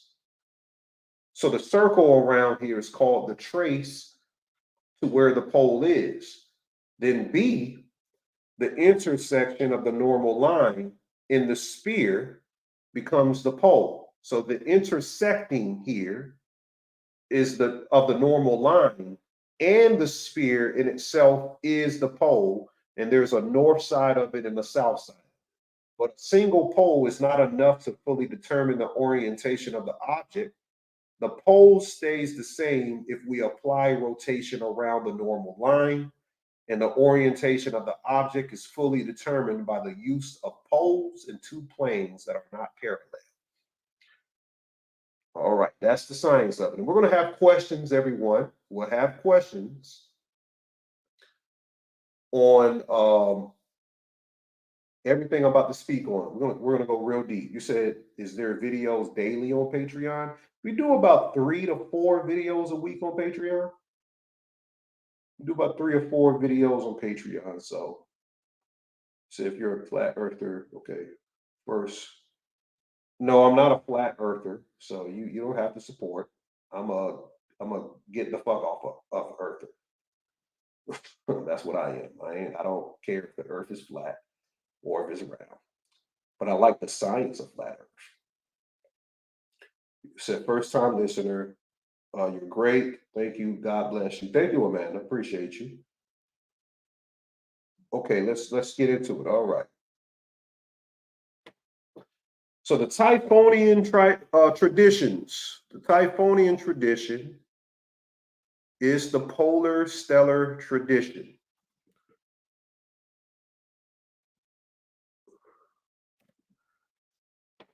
The Typhonians followed the god Set. You should know that. Set is representative of the pole star Polaris, which is Sirius. The Typhonian tradition should be seen as how you can transform the effects of contact. Write this down. The Typhonian tradition should be seen as how you can transform the effects of contact with forces that lie beyond human awareness! Exclamation point. How we can experience and see the transforming effects of contact. So that's whether on a physical basis, whether you make contact with something interdimensionally, whether it's from a persona sense, whether it's the emotional sense, and how the forces react to that contact that lie beyond human awareness. My definition of spirituality is an efficient management of God energy. Spirituality is an efficient management of God energy.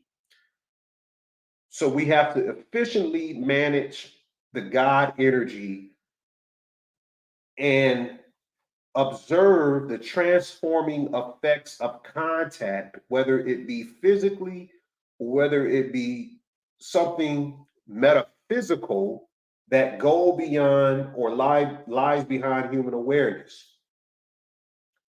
Set also, as in Egyptian mythology, is darkness. Darkness means contraction or to contract in physics. So Set is representative of darkness and contraction. Set, in its own terms, it means a term that is the length of time. Darkness is the length, or it is representative of the time-space field, or what goes beyond the time-space fields. On the Kabbalah, Set can be representative of Daf. It is where the knowledge of the phenomenal world reflected downward becomes exemplified as a terminology or a title given. The tunnels of Set comes out of Daf on the tree of knowledge. Let's pull back up Daf. Let's type in tunnels of Set too.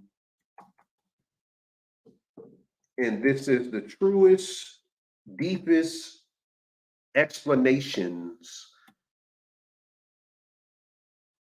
of what the Illuminati is looking into, everyone.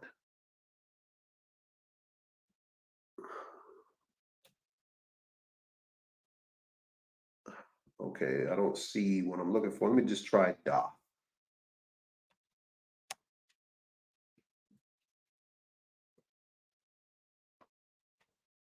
Let's just do Doth. Okay, Doth is right in the middle on this image, which is a horrible image. Okay, y'all can see that down here. Doth is in the middle between Kether, Bina, and Hokbah. So Doth is the knowledge of the phenomenal world reflected downward through the tunnels of Set at the back of the tree of knowledge. This knowledge, or Doth, is the death or the depth of the self. It's the depth of the self and the depth of the self. It represents the primary stage at which the cerements are woven about the mummy in Egypt or Egyptian mythology that enters into the underworld of Amenta. Amenta is the underworld of Egyptian mythology, or Amenta is also called the desert of Set. It appears on the front of the tree, as I'm showing here in the middle, as the apparent living semblance of the ego with which it identifies itself on the gradual descent into matter, which becomes Malkuth at the bottom of the tree. Doth is the awakening to mundane consciousness as it is in reality asleep, and a death from which the original principle of consciousness may be salvaged only by traveling the paths of Amenta in reverse. This backward journey through the tunnels of Set, so these are the tunnels here, that's coming from Doth. The tunnels of Set commences in the Twat, which is another word of the journey of the underworld, and becomes a preliminary passenger to the 32nd path that leads back to Malkuth, the mundane consciousness, to the astral spheres of your soul. Oriental traditions have typified this descent of consciousness in the terms of the three states. In Vedic terminology, they're called the Sushupti, the Swapana, or Swapanana. I don't know how to, Swapna. Sorry. So the Swapna and the Yagrat. Sushupti, the Swapna, and the Yagrat. These three things are also symbolizing the tunnels of Set. The Yagrat is the waking states of consciousness. The Swapna is the dreaming states of consciousness. And the deep sleep is the Sushupti. Now, there's a transcendental state called the Turiya that we have to reach, which is the illumination. Turiya equates with the Kether, the undifferentiated consciousness that we are trying to obtain, which allows us to look at the realm totally different from which we used to. Turiya is not really a state, but the substratum of the other three. So Sushakti would be Da. Sushakti would be Da. Swapna would be your soul. Y'all can't see your soul, but it's right below here. And Yagdarat would be Malkuth. That's at the bottom of the tree. If our ego is a shadow, what if the shadow is reality? Is a reality, and it is impossible to express a concept through the shadow of the ego as a language of duality? What if reality is a non-being and the ego becomes a reflection of that language of duality, or reverse of reality, in what we call the waters of the abyss? Not only could the image be reversed, but it could be inverted.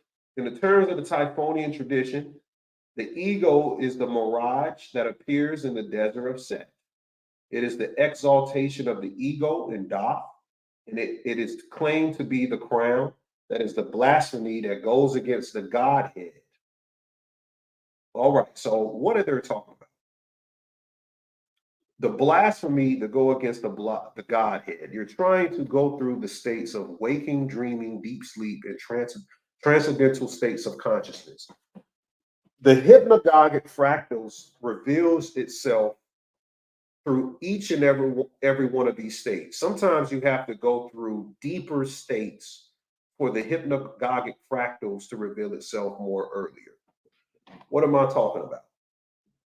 When you take certain psychedelic states or psychedelic plants and enter states of the psychedelia, entering into these non-physical or spiritual realities that shamans have been entering since the beginning of time, and you go into the dance of the cosmos. A lot of people know when you take psychedelic sacred plants, you see a rhythm or a dance with your consciousness. You're not really feeling like you're in the physical body when you're on the trip.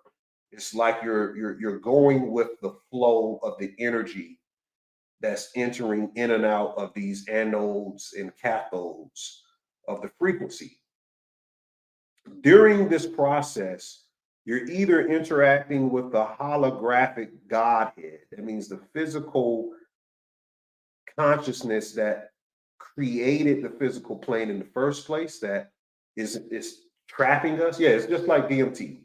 But what's trapping the consciousness from entering into those deeper states? You're either interacting with that, which is why some people have negative or what they call bad trips, but you also interact with the primal mind of the multiverse. The primal mind is the creator of the spiritual planes within itself.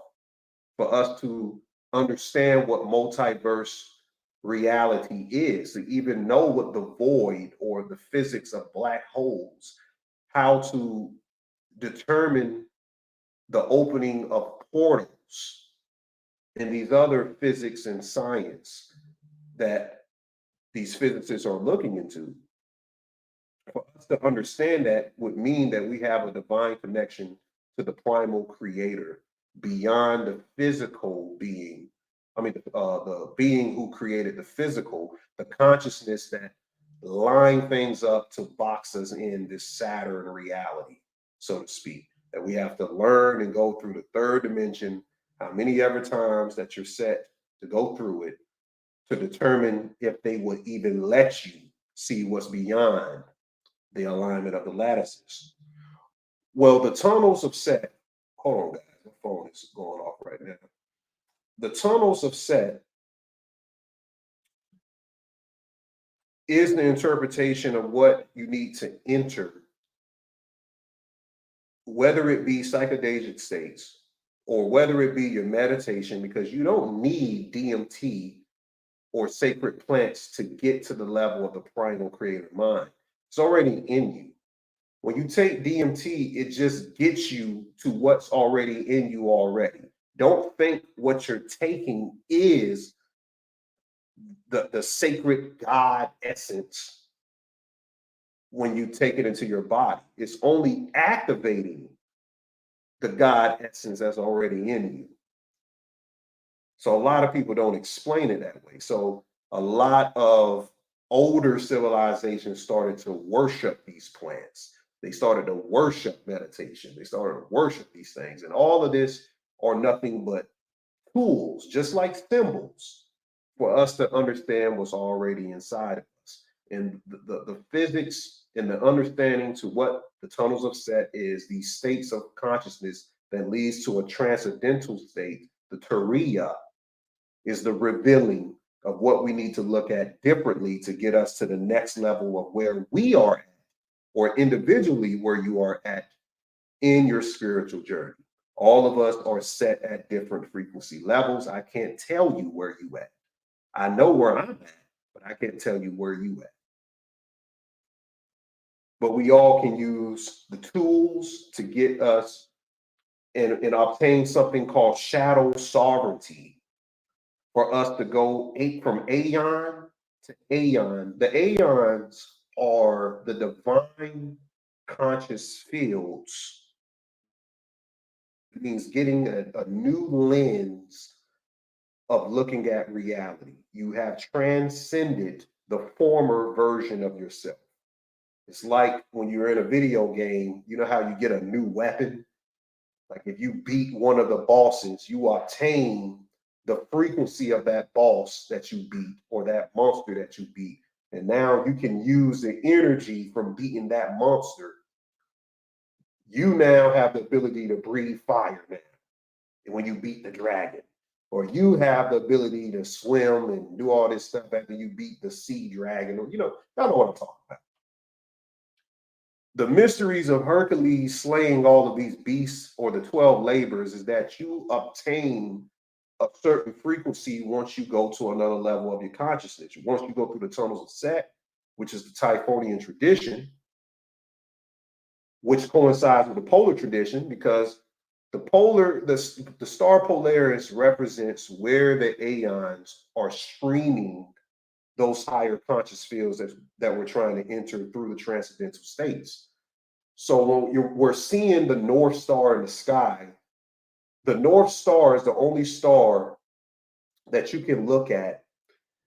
And if you're traveling, no matter where you're at on the planet, you can figure out where north, east, west, and south is. That's the only star. They say, look at the North Star. You can instantly figure out where you're at on the planet.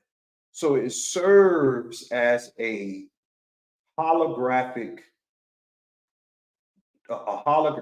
projection of our soul.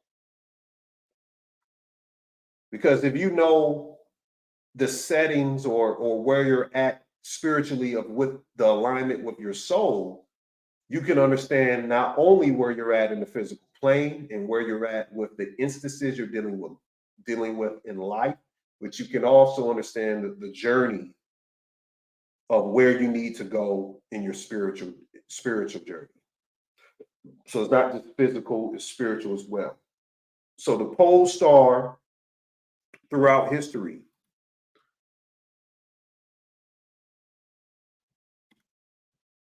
let me show you some examples that I showed on Patreon and other.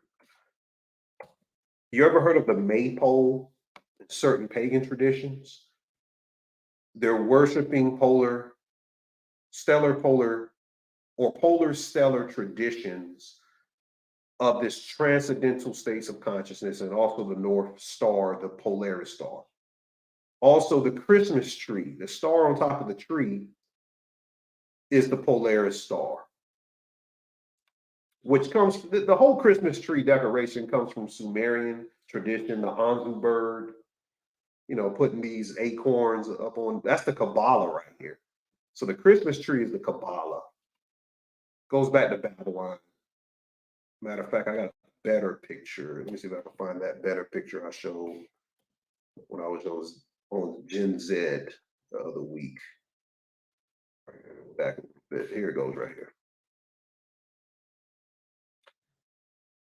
So you see the serpent on the Cabala, which represents the cold fusion. going up the tunnels. These are the tunnels of set right here. These are different passages to your emotions, your personas, perceptions of reality until you reach the transcendental state, which is the star. The Polaris star is representative of Kether, the crown chakra, which is supposed to redeem. When you enter into crown chakra, you have a whole new outlook on reality. Not only that, you have acquired attributes from defeating the lower versions of yourself that it took to get here. That's a big exclamation point right there. But you know the little sash you wrap around the tree, that's the serpent. The ornaments are the chakras. The top of the tree, the star, is representative of Polaris. And what happens? These glyphs that's on the Cabala bestows gifts down the Malkuth, which is the physical. The journey that you traverse of defeating these lower selves, these shadows of yourself, you obtain gifts through the journey of knowledge. Literally and metaphysically. Okay?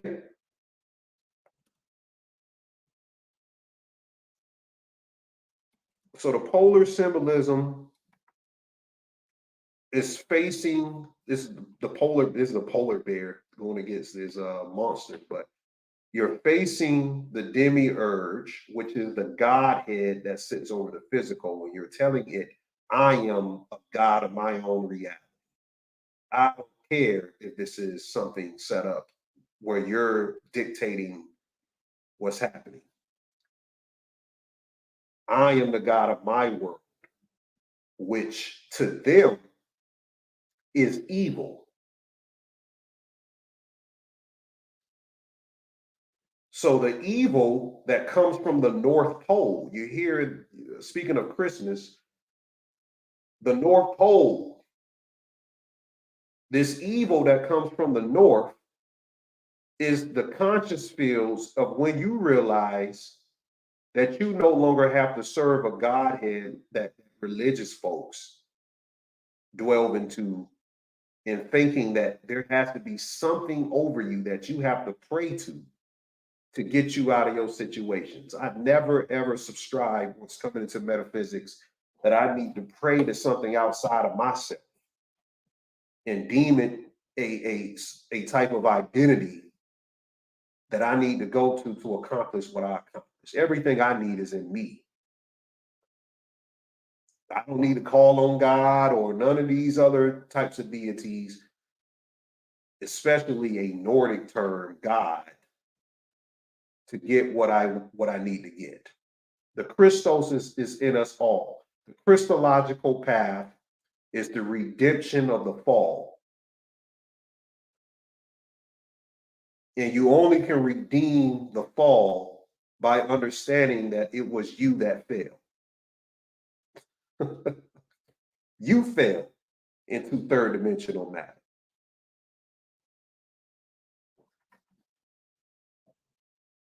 You see what I'm saying?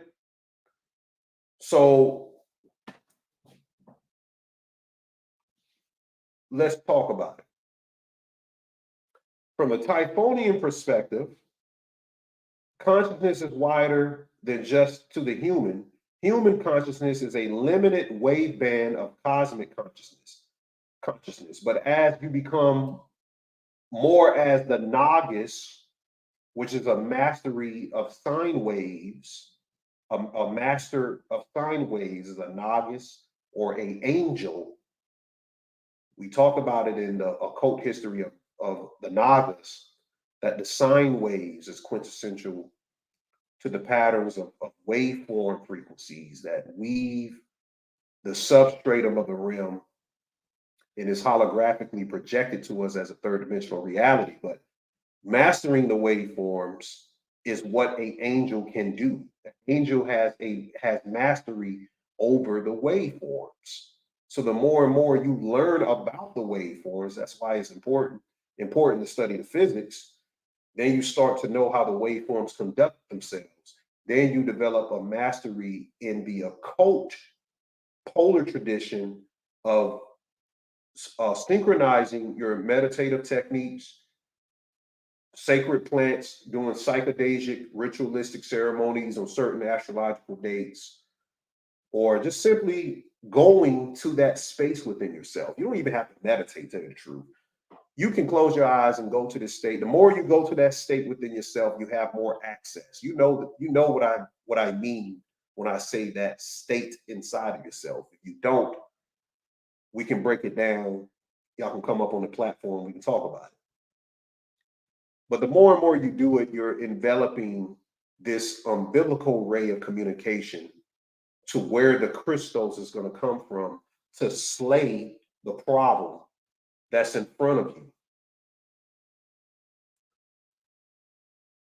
When you come across the problem, it's called magic.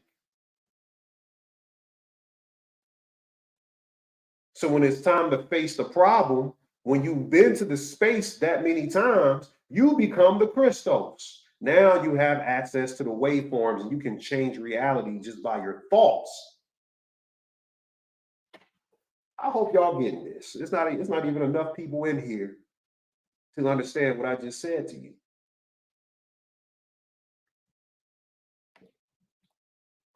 So as Nagas, we're embarking on the endeavor to widen the wave band. You're widening the wave band, which is the polar tradition, and to expand awareness beyond what we have previously taken as humans. That's what I've been saying the whole start of the lecture. So there are several meanings then of the term Typhonian.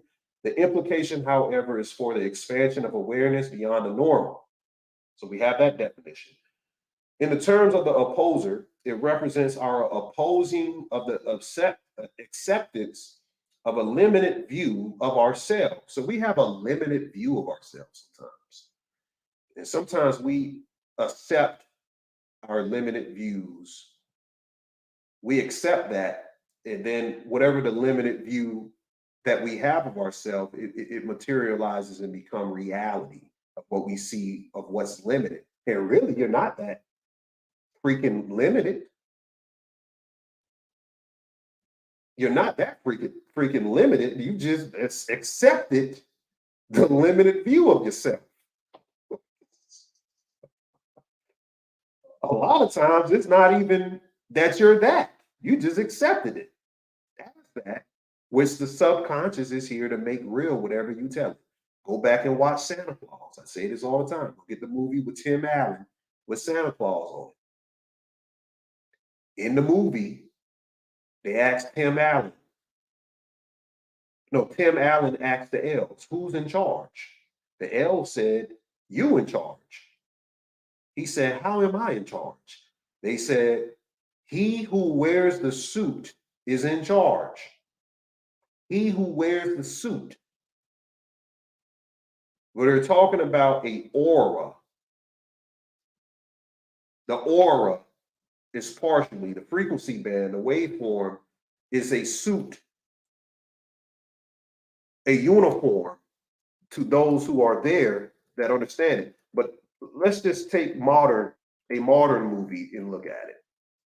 I want you to go get the movie Candy Cane Lane with Eddie Murphy in it. It has some other polar science in it. His family are carpenters, just like the Christ. His name is Chris. His family are carpenters, or his family are called the carvers. In the mythology of the Christ is carpentry, and he does carpentry. Let me put this in the right context.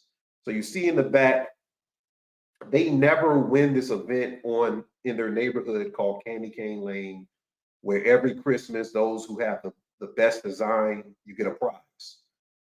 The reason why he doesn't win, the people think it's boring for him to make these wood carpentries that he sculptures.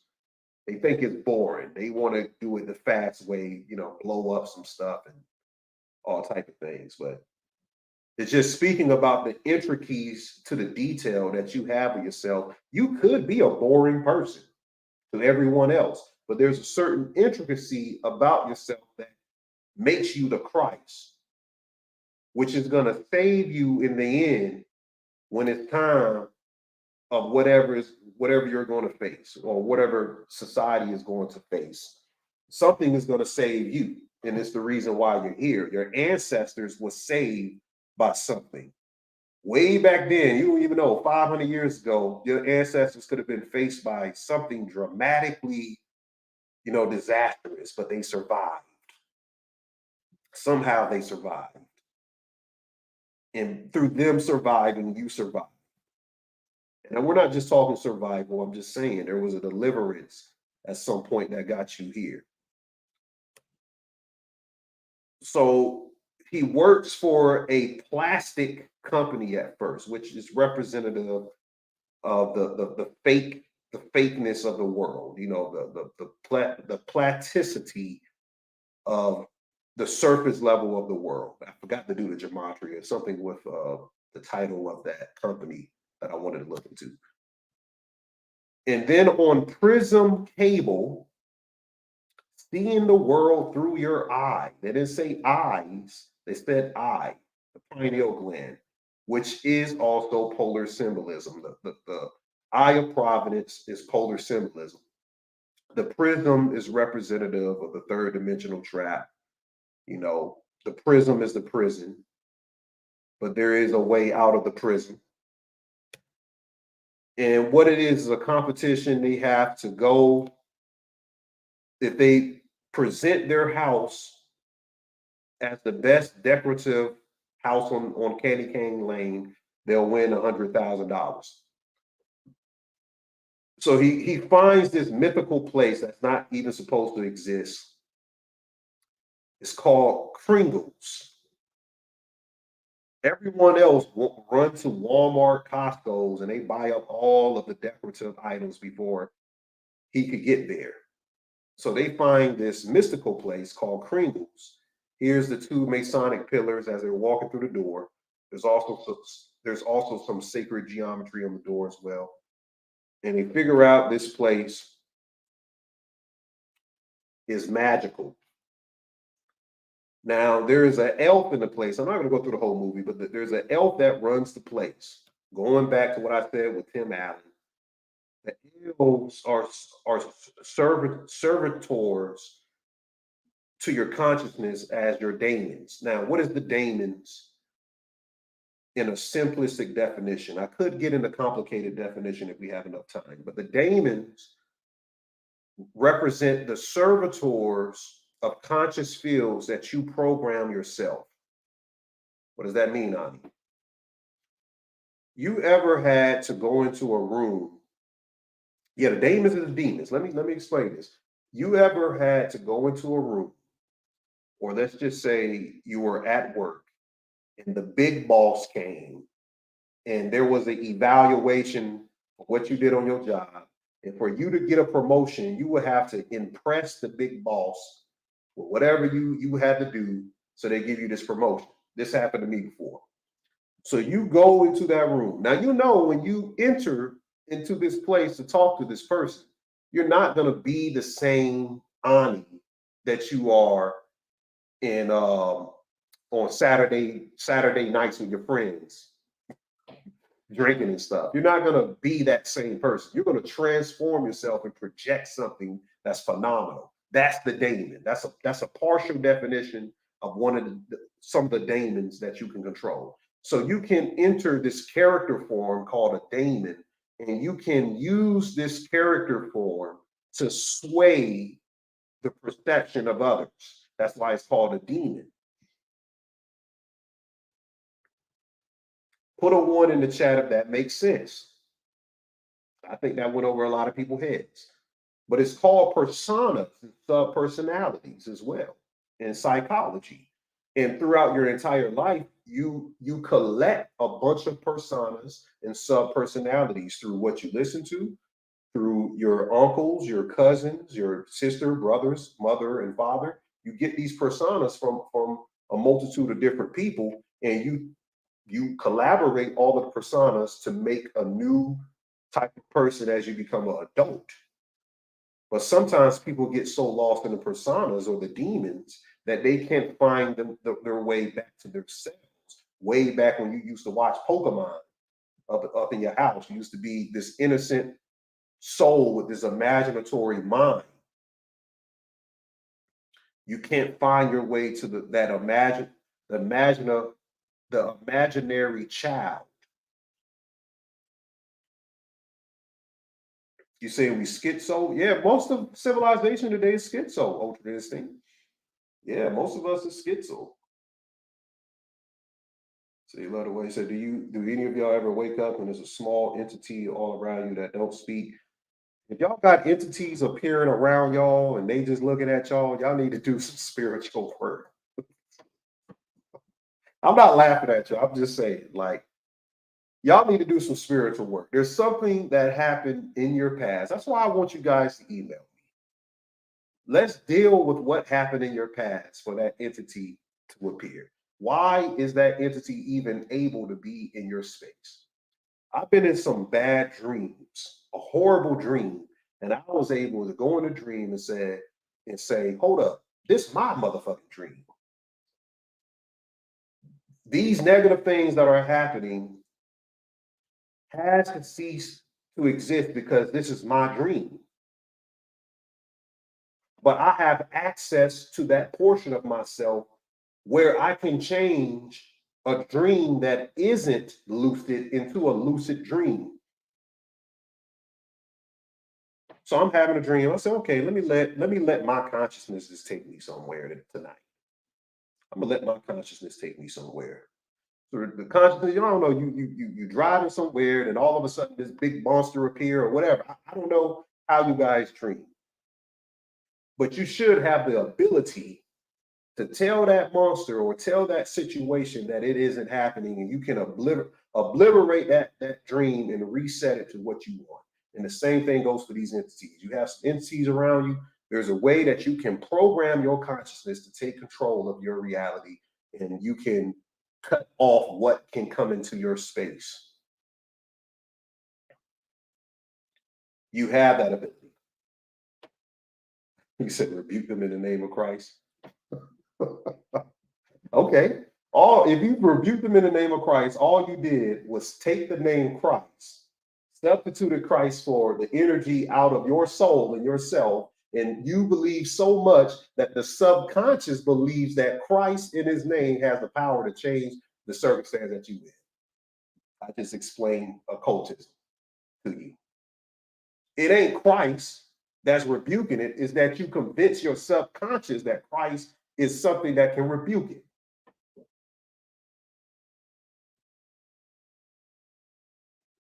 Metaphysics. You said rebuke them in your own name. You don't even need to do that. There's a error in your consciousness that you can enter where you can just think the shit away. The masters don't need to speak to move mountains. They try to tell you all the time in these movies what type of abilities you have.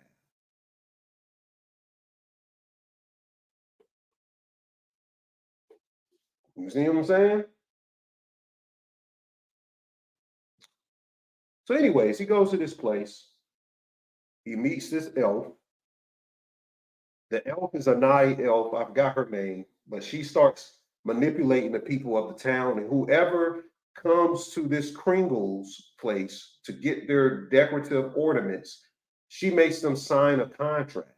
So she's exemplifying the whole Lucifer aspect of Freemasonry and all of that. Of course, when they came in, they had to enter through the Freemasonic pillars.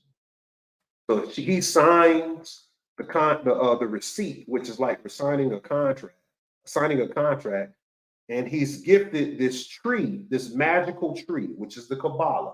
He's given this magical tree. At the top of the tree, here's more bird symbolism, is a partridge, a magical golden partridge, which is the crown chakra. I can break this whole movie down. They have DC Young Fly in it, but one of the houses was the Matrix during the competition. The house next door to them was the Matrix. So they're saying that you're living in the Matrix. So they have these Christmas lights of the Matrix, all that type stuff, which was pretty cool. You know, when I saw that, I said, this is a pretty decent movie, even though it's kind of corny. It is some metaphysical gems in it. Now, let me show you when they get to his house. So Santa Claus, or the fake Santa Claus, is riding down Candy Lane Drive, what is called Acacia Drive. If y'all know what an acacia plant is, that's one of the sacred plants, and they named the neighborhood after Acacia in the Candy Cane Lane movie. Acacia is what the Egyptians used to take, and sacred blue lotus flower, to have inner vision trips. Where is it at? Okay. So when they get to Chris's house, he got this magical tree from Kringle's. And you see at the top of his house is the Polaris star. Look at the top of the house up here. I don't know if you can see it. It's the Polaris star at the top. This thing coming out of the tree is the polar symbolism. They even have the angels around, all that type stuff. But when he activates this tree, I want you to see how it lights up everything. This is exemplifying the soul and the significance of how this energy works. Yeah, acacia tree. Yeah, acacia tree. Just watch this real quick. What's going on, Donut? I see you up in there, brother. I'll be right back. Dad, this is amazing. Amazing, yes. Oh, okay. I never, I know what happened. I didn't clip it down. Okay, so he wasn't able to activate it at first. Okay. There. You must ain't pay your light bill. You couldn't hook it up to the Matrix? Ah, poor guy. Man, come on, brother, man. Okay, so at first he wasn't able to activate the tree. He wasn't able to connect to the magic that he was given from the elf at Kringle's. She said that if you get this tree, you're going to win this competition. But at first he didn't have it was the right electrical connections.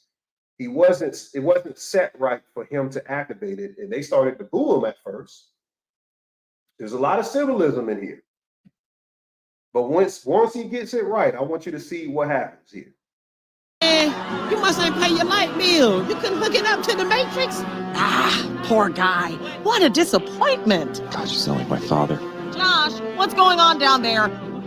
This is Santa Claus. Give him one more shot. Do your little thing. Do your little thing, do.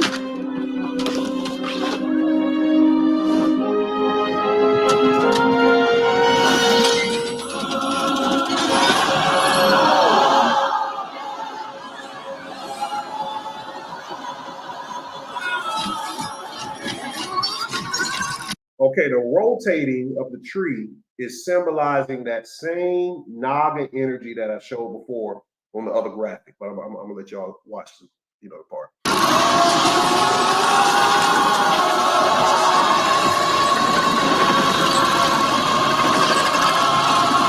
By the way, they're singing Amen in the background. Amen is a Egyptian god, by the way. Amen Ra, or Amen, is the Egyptian word that means hidden. The word hidden is the same transliteration to Amen.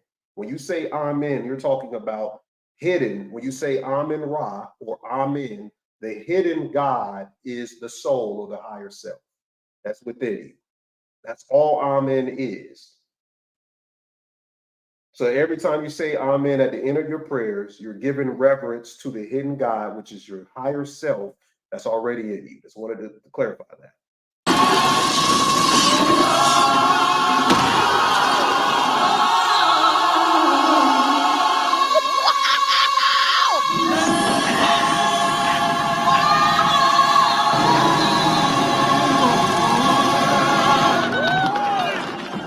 Yeah, so basically he wins the competition through all of that. I mean, there's a lot more to it, but there's some Moorish symbolism to this as well, with everything that happened me see if I can find that.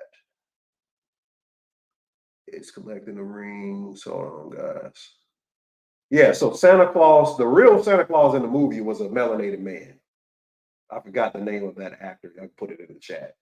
But that's Moorish because Saint Nicholas was a Moor. A lot of people don't know that.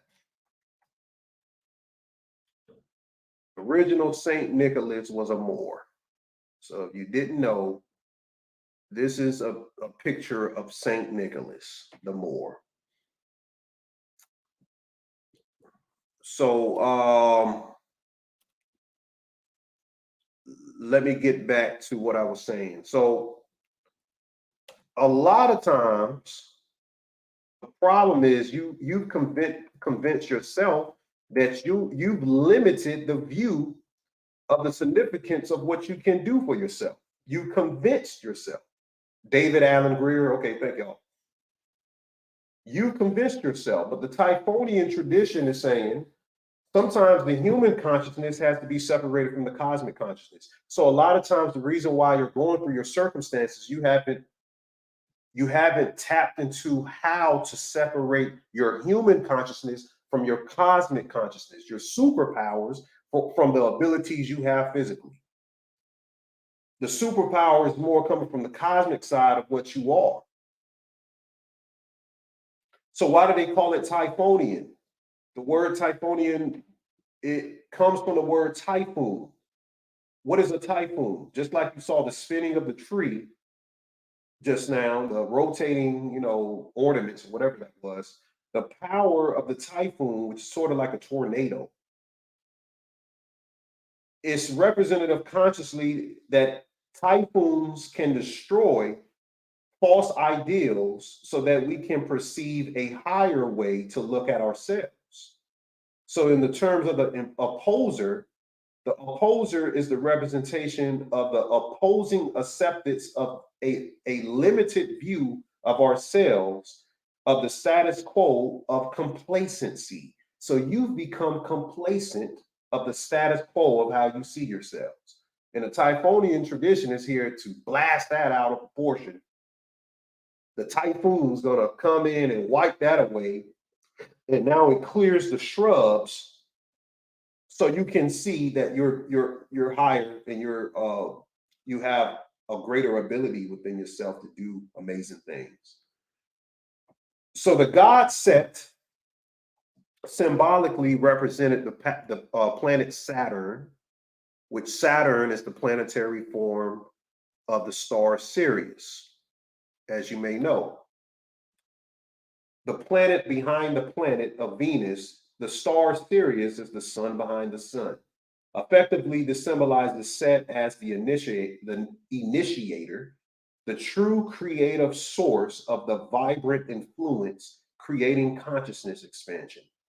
So Set is the true creative source of the vibrant influence creating consciousness expansion. And they later create Satan off of this Set mythological deity.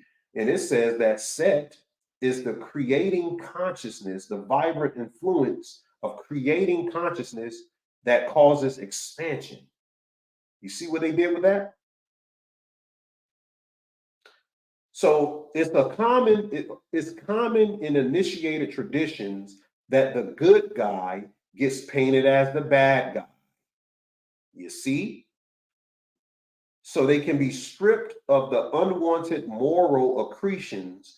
Mythologies such as Cain and Abel and the wild beast and the scarlet woman of Revelation shed their true light, but psychologically, this has the effect of providing the initiate with a test of intent, while at the same time keeping the profane at bay. The power of the typhoon-like change, which initiation brings, corresponds to the internal battle in nature between order and chaos. Initiation is bound to cause chaos because it challenges our conditioned modes of thinking and perception, and it is therefore a threat to the status quo and potentially anyone who has vested interest in things staying as they are. There are two types of warrior mages: Heru and Set, whose efforts link the lesser second mother to Earth and the greater first mother outside the hologram, which is Nuit or Newt. In the old formula, Set was depicted as inferior to Horus, representing false death, which the earthbound soul conquered to achieve full awareness of itself. In the new formula, he represents conscious destruction of the soul that must occur before the person can unite the awareness with the divine will. This is a true annihilation of the solar being within the person. At this end of the point zero, Set proclaims himself to have finally conquered his other half, Heru. The individual parts of the soul must perish and be replaced by the monadic awareness. That means the all-pervading consciousness outside of hologram, beyond this universe, to the multiverse, to the omniverse. What is streaming from the omniverse is the monad.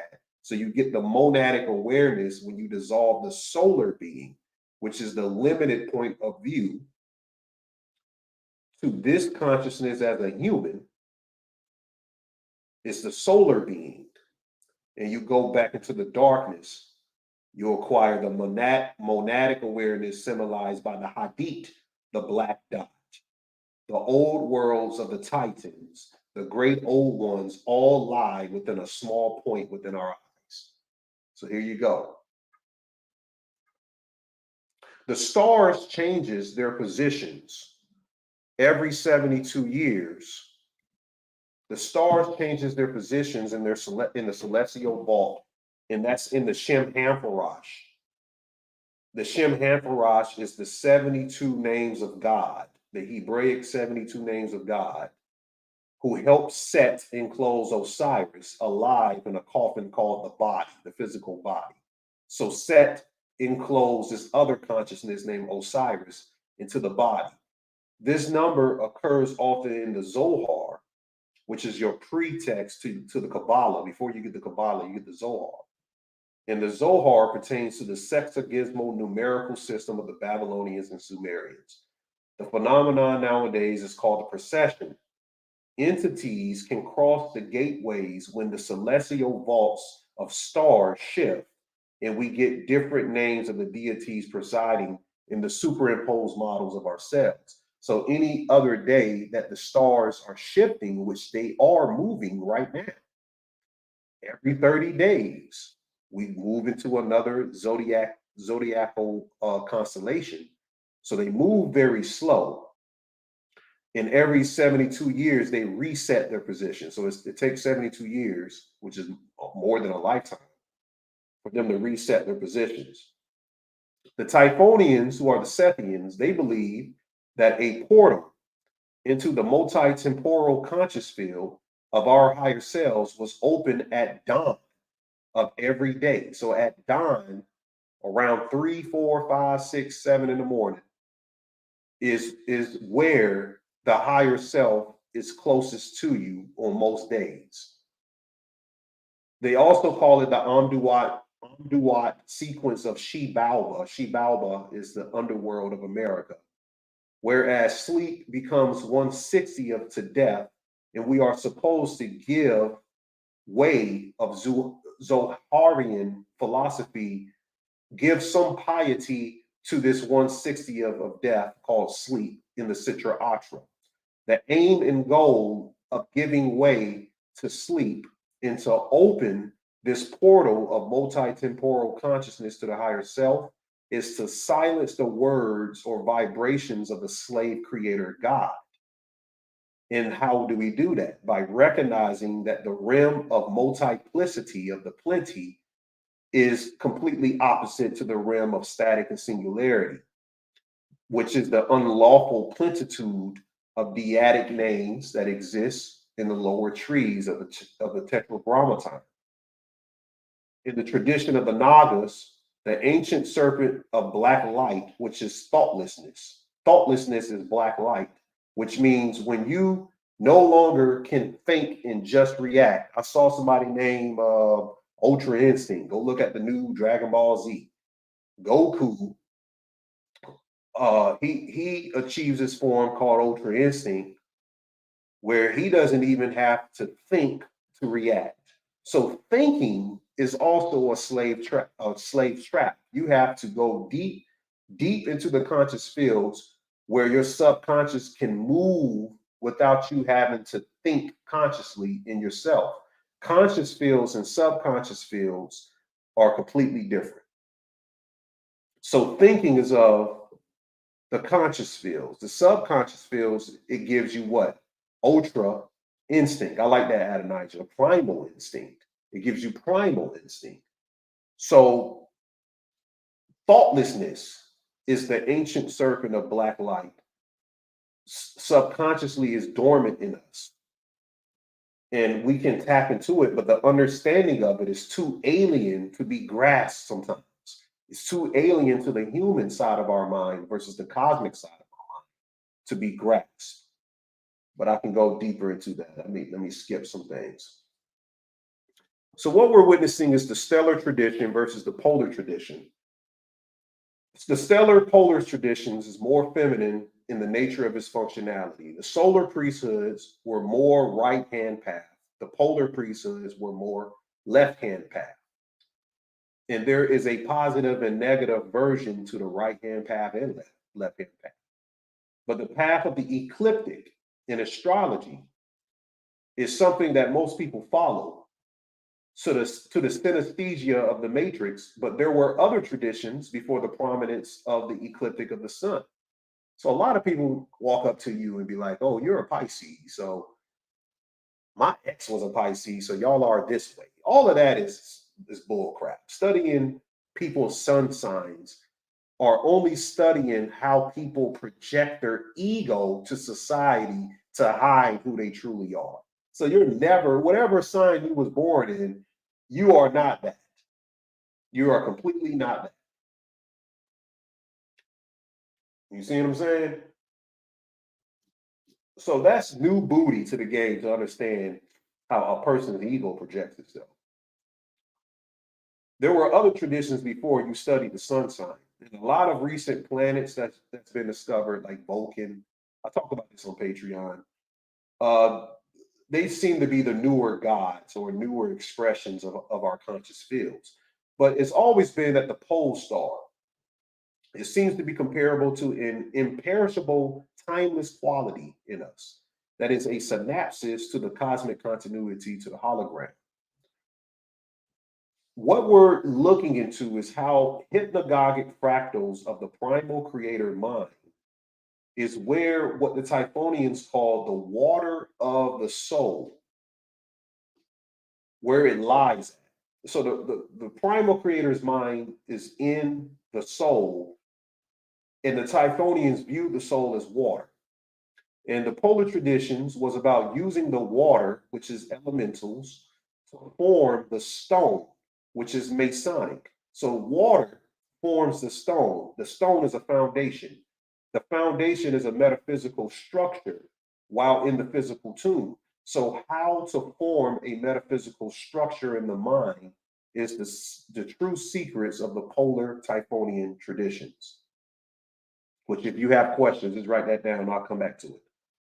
Cosmic biology is a new featured study that physicists are looking into. For example, the mythos and stories around Antarctica, the South Pole on Earth, and how the South Pole of the axis and the Catholic Kabbalistic relations have symbolically caused people to think that UFOs or the ufological phenomenon is where indulgence has grown so far. People actually believe that anything of significance of where we should focus on this planet, the alien whole mythos of where the UFOs are centered around, has to be somewhere in the South Pole or in Antarctica, when really inside of us, we have a representation of Antarctica or the South Pole in a North Pole in our psycho-energetic systems we call chakras. So the Antarctica was never supposed to be projected as a place outside of us.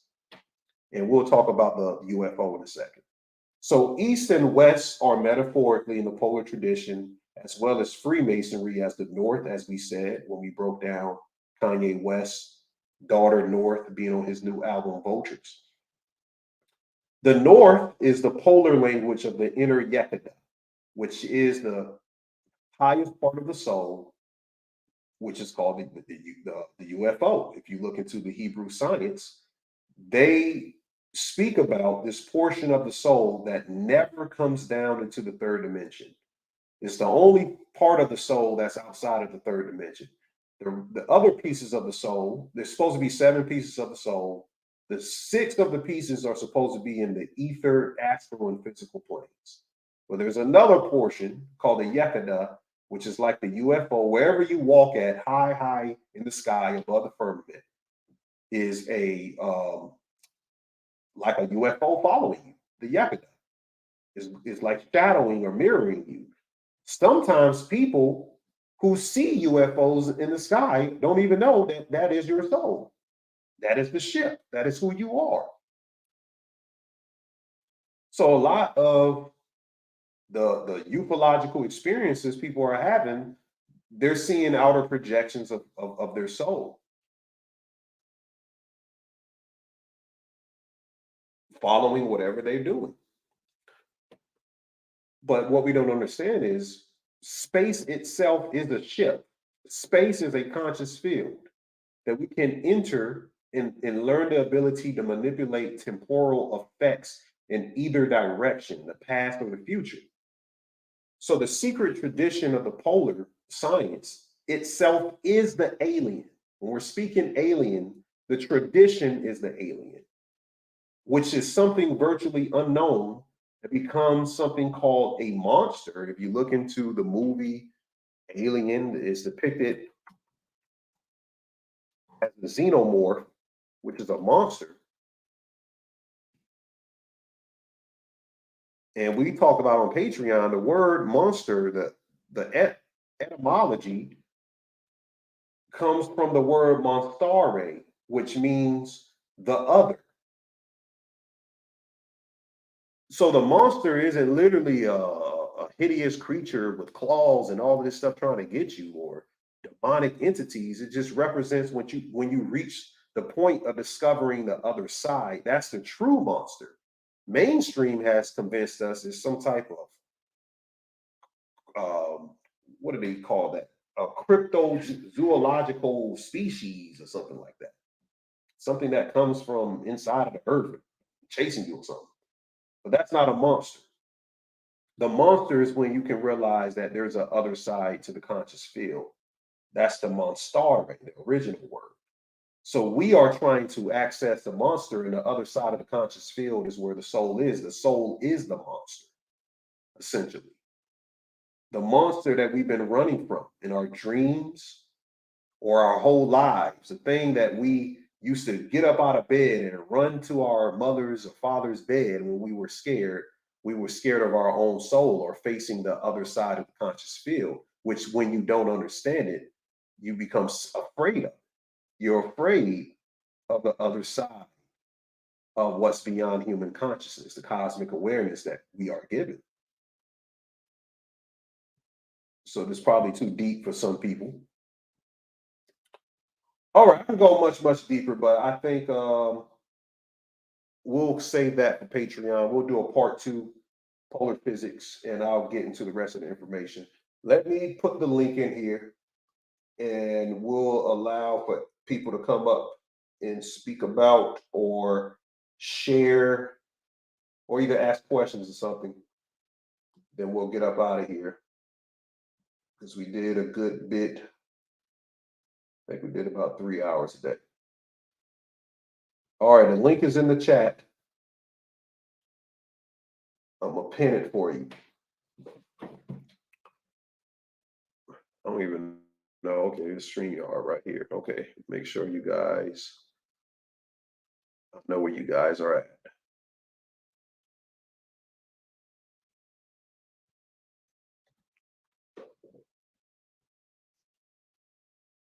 This class video, yeah, it was a pretty good video. We covered a lot While we're waiting on people to get in the queue,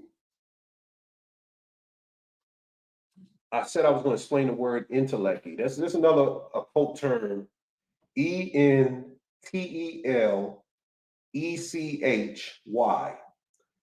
Intellecty is the realization of potential. It also represents a self-organization required for a special biological force or a vital principle that guides to the development or functioning of an organism or a system or organization, which could be the soul as well. So we need to connect with the intellecty of who we are to get to the next level. Okay, my brother Jared always makes an appearance. What's going on with you, brother? Oh, you good, bro? I just saw the link and clicked on it. My bad. Oh, okay. Yeah, we just want questions or anybody that's going to share something from the lecture today, and then we'll conclude. So get this term into your encyclopedia or code encyclopedia, intellecty. Intellecty is a term that you need to look into. I don't see nobody's getting up in here, so I'm gonna give y'all another 5, and I'm gonna start to close out. So what we are two ends of a vortex. If you want to know what you are two ends of the vortex. That's what this picture represents. Look at this picture right here that I have. This is a occult picture. You look deeply into it. It represents alchemy, represents two angels. Two angels are Horus and Set. It's really a daemon and an angel. The daemon he's shying away from the light. He's inviting the light. He's looking, he's looking at the light. And I put this other picture of this chakra system in the body coming out of this alchemical type tube, whatever this is. And I got these other alchemical, what is it? A flask, a glass flask, shining this light right in the middle of the head where the pineal gland is coming from, or where consciousness is being streamed from. So we are two ends of a vortex separated by vectors, i.e. dyads. So just as in your eyes, you have something called a chiasma, an optic chiasma. An optic chiasma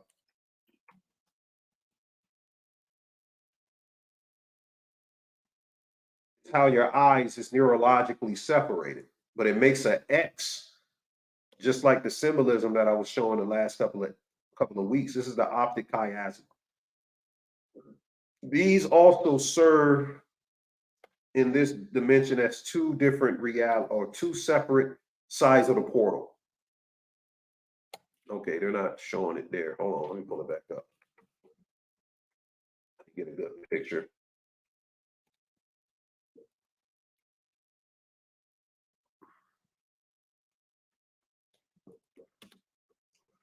So it's the center of neurologically what separates both eyes. And what it does, it processes the left and right hemispheres of the brain as they receive stereo vision. And we see that the left side of the brain is dominantly us, who you are, and the right side of the brain serves as what we call the daemon. Going back to the daemon. All right, so there are private sensations within us. Let me go back to the optic chat. So there's private sensations that each hemisphere of the brain experiences, which is the functioning of what we call the dyadic intelligence. So in the left hemisphere of the brain, you receive information of how the world is, which is called the eidolon. The eidolon is the living space of the self's intelligence. The daemon cannot speak to you, even though it can identify visually what's in front of it. There is no direct oral channel of communication between you and the daemon. But if we were to move literally outside of the body, then your ego would change from its temperament of how it is inside of the body or the hologram. And we see this coalition of permeates then. Then we enter into a collective consciousness called the Uber daemon. The uber daemon is something that contains collective unconsciously the higher levels of the Ein Sof, or where the pluralic intelligence is, what creates the soul. That level of intelligence comes from this uber daemon's unconscious collective. But these daemonic realities are quantum-based conceptions propounded so far to all relate to the universe as large answers virtually to everything about physics of consciousness. The physical nature of this thing processes everything that links of events to consciousness with the events of the outer world, which has never been precisely identified. But there is a schism that has remained in Cartesian dualism, a link missing, a gulf between consciousness and matter. The observer or actor has been integrated into the equations, but as an unknown, a black box, a fiddle factor. None of the current theories of consciousness are at all satisfactory with their regard and the link between magic and physics. How do we get from the daemonic quantum macrocosm of the eidolon, the microcosm of neural processes in the skulls? On one hand, we have a universe well suited to magic. Information is delocalized in space, making the basic acts of divination and enchantment possible. On the other hand, we have a couple of kilos of warm, wet microcircuitry, which science has told us is limited in its effects to the partial control of a few dozen kilos of assorted tissues. The two halves of the process don't match. The nervous system seems simply too classical in physics to be doing anything interesting to Our Lady of the quantum vacuum. Catalytically or physically, our physical image of consciousness is arrested. It's arrested at the level of the soft machine, and this implies a mechanical causality, essentially the 19th century notion that the mechanistic image comes readily to the mind when one considers the model of consciousness of the epiphenomenal events of neural layering layouts. So the reason why I read that is that understanding how our daemons interact with us will teach us how we can expand consciousness through the physical plane, or beyond the physical plane, not even through it, beyond it. You can expand it through it, but you want to expand it beyond it. In polar science, okay, you got another guy coming in here, okay. Jadon, just give me 1 second. The polar science is teaching us how to enter the resurrection body of the Christos. They're trying to colonize the cosmos with the extension of this transhumanism stuff. They want to be able to put a chip in your brain and make you have robots so you can go out in space and do these things beyond the firmament.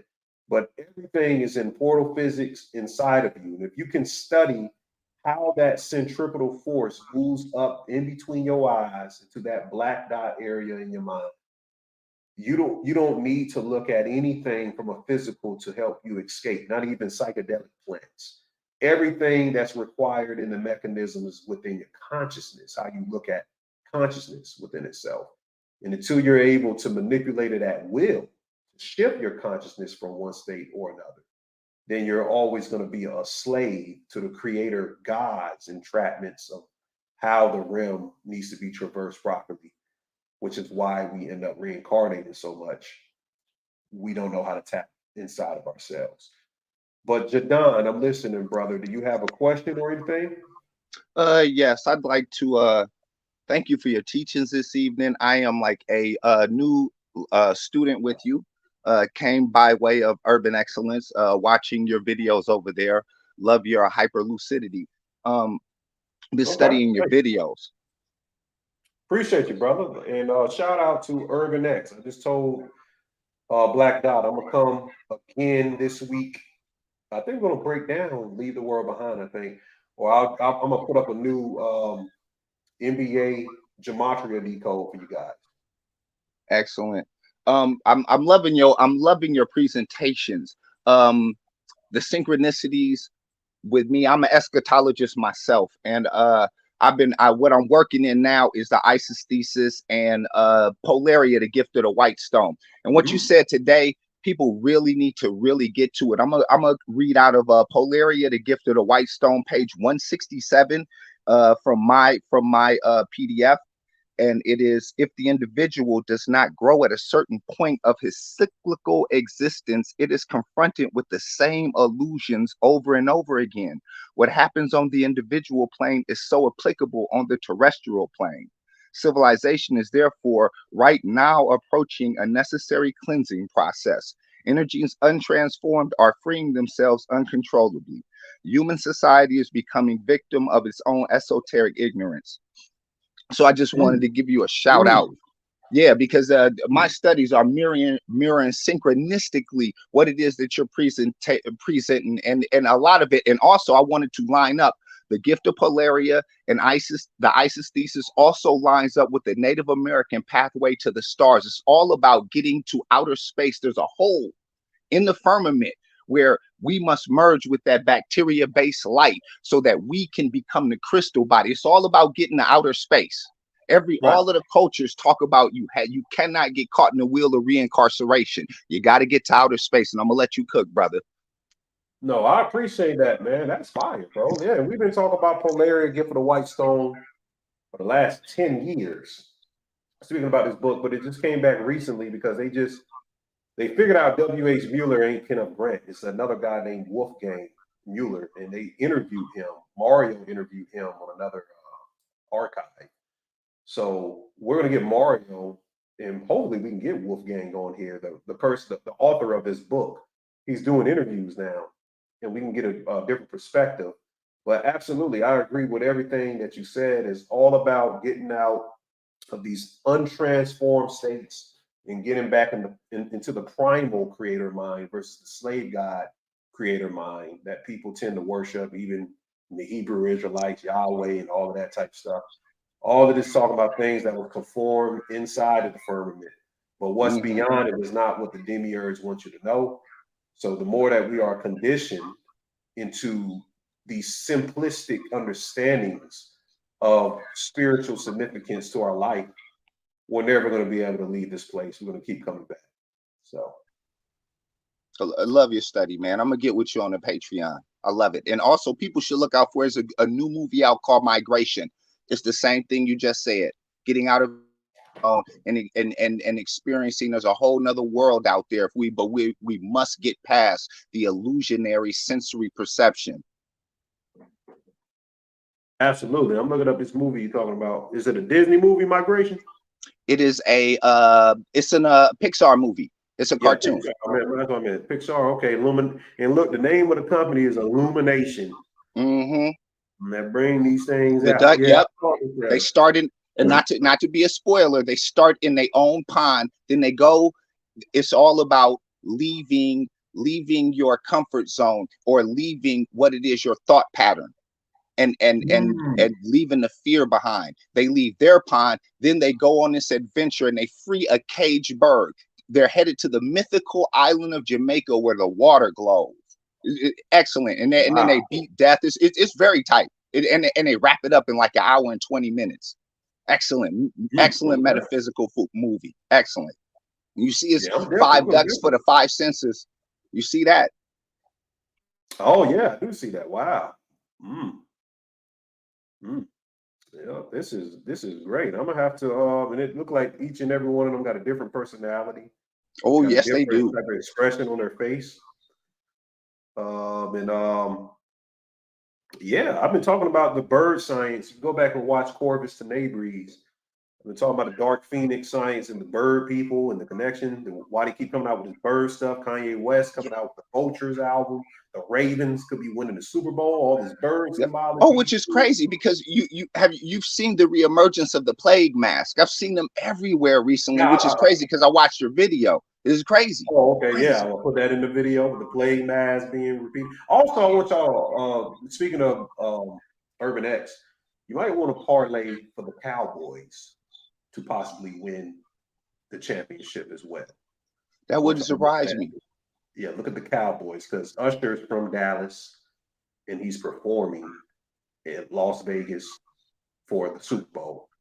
Wow. And, I came in late to the video. I'm gonna have to go watch the beginning because all of this puffy stuff, they're lining, man. This stuff is lining up interesting. You just get your popcorn out, everybody. This is all interesting distractions.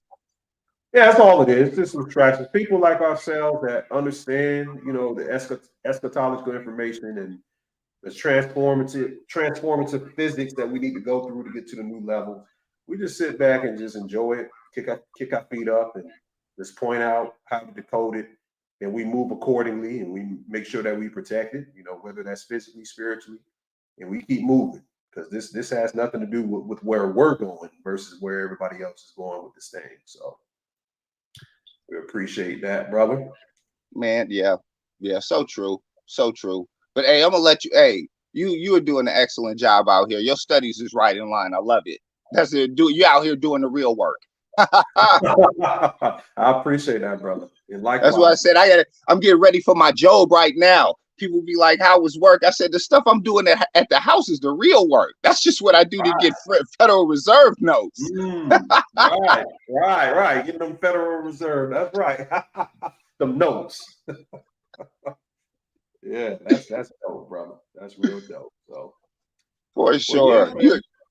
Hey, I got my eyes on you, brother. I'm gonna let you go. You are excellent. The people are in good hands with your teachers. I tell you that. Oh, thank you, brother. I appreciate that very much, man. I'm gonna be on your Patreon probably next month, though. Yes, sir. Okay, come on, man. We have an excellent time doing these. I'm gonna look at this migration. Probably. Is the migration already out? I watch a lot of. I'm not paying for nothing. I watch everything on the internet. Yeah, that's what I'm talking about. If it's on I watch everything on the internet too. I tell people go to F movies. You know, Yep. Is it TO or something, whatever it is? Mm-hmm. I watch it. I watch them all, and I think what people don't understand, they give so much stuff out in the movies. I get more messages from watching movies than the news. Those are like spiritual messages, and a lot of these movies, like the Marvels, that was a ritual. These movies are rituals against ourselves, where we're watching it and we're participating in the ritual by watching it, and the watching of it is helping them to secure their destinies. Because if you watch the Marvel, the Marvels was an indigenous queen against 3 forms of light, because each one of them represented different forms of light. One was the frequency of light. Captain Marvel is the heat, the power of light, and Mrs. Marvel was physical light, what we are. Intense. And then the Cree woman, she was a queen. She was an indigenous queen. She came, her only thing, she was cool with dying. She just wanted to save her people. Miss Marvel killed that woman and stole her glory, and then reignited their son. I always point out that Miss Marvel name is Kamala in real life. Kalima, the Kalima. Also connects, you know, it's kind of funny how they can connect these Marvel characters to real people. Like her name is Cabala. You got Cabala. Man, they've been cooking. These movies have just been cooking lately. I love it. Yeah, very esoteric. I gotta look into the Marvels. I didn't get to give it a look because a lot of people said it was kind of trash. Oh, no, you know what? I stopped doing that years ago because each movie has its own message for you. You know what I mean? Yeah, I know that. I know that, but sometimes it'd be unbearable. Like I tried to start Titans. I did try to start a TV series. Somebody told me it was bad, but it was so bad. It was so packed with agendas. I was like, I don't know if I can finish this. They do have a lot. And then how they go with it, how they're presenting it. You got to move all that stuff out of the way to get to the meat of it. Right. I got a lot of stuff. I mean, if I didn't have to put together these presentations, I would just go ahead and watch it. But I gotta look at these things and try to draw up what do I think people can get some good illumination from, you know. So what you do is work. Yeah, I gotta do. I love it.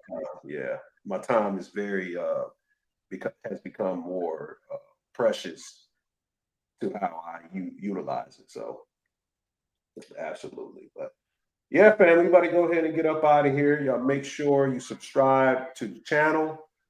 Subscribe to Patreon. We're probably going to be back this week. We'll try to be back this week because I have some interviews lined up that I want to do on YouTube. So hopefully it's by the end of the week or going into next week. So we will have two videos in December.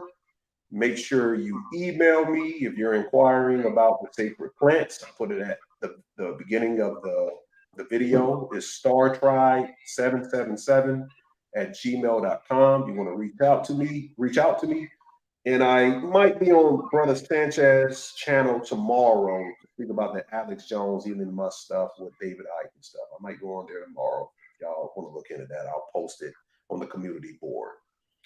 So with that, family, I'll say to the ancestors, Arimpoya, Oshulu, and I'll see y'all next time. Peace.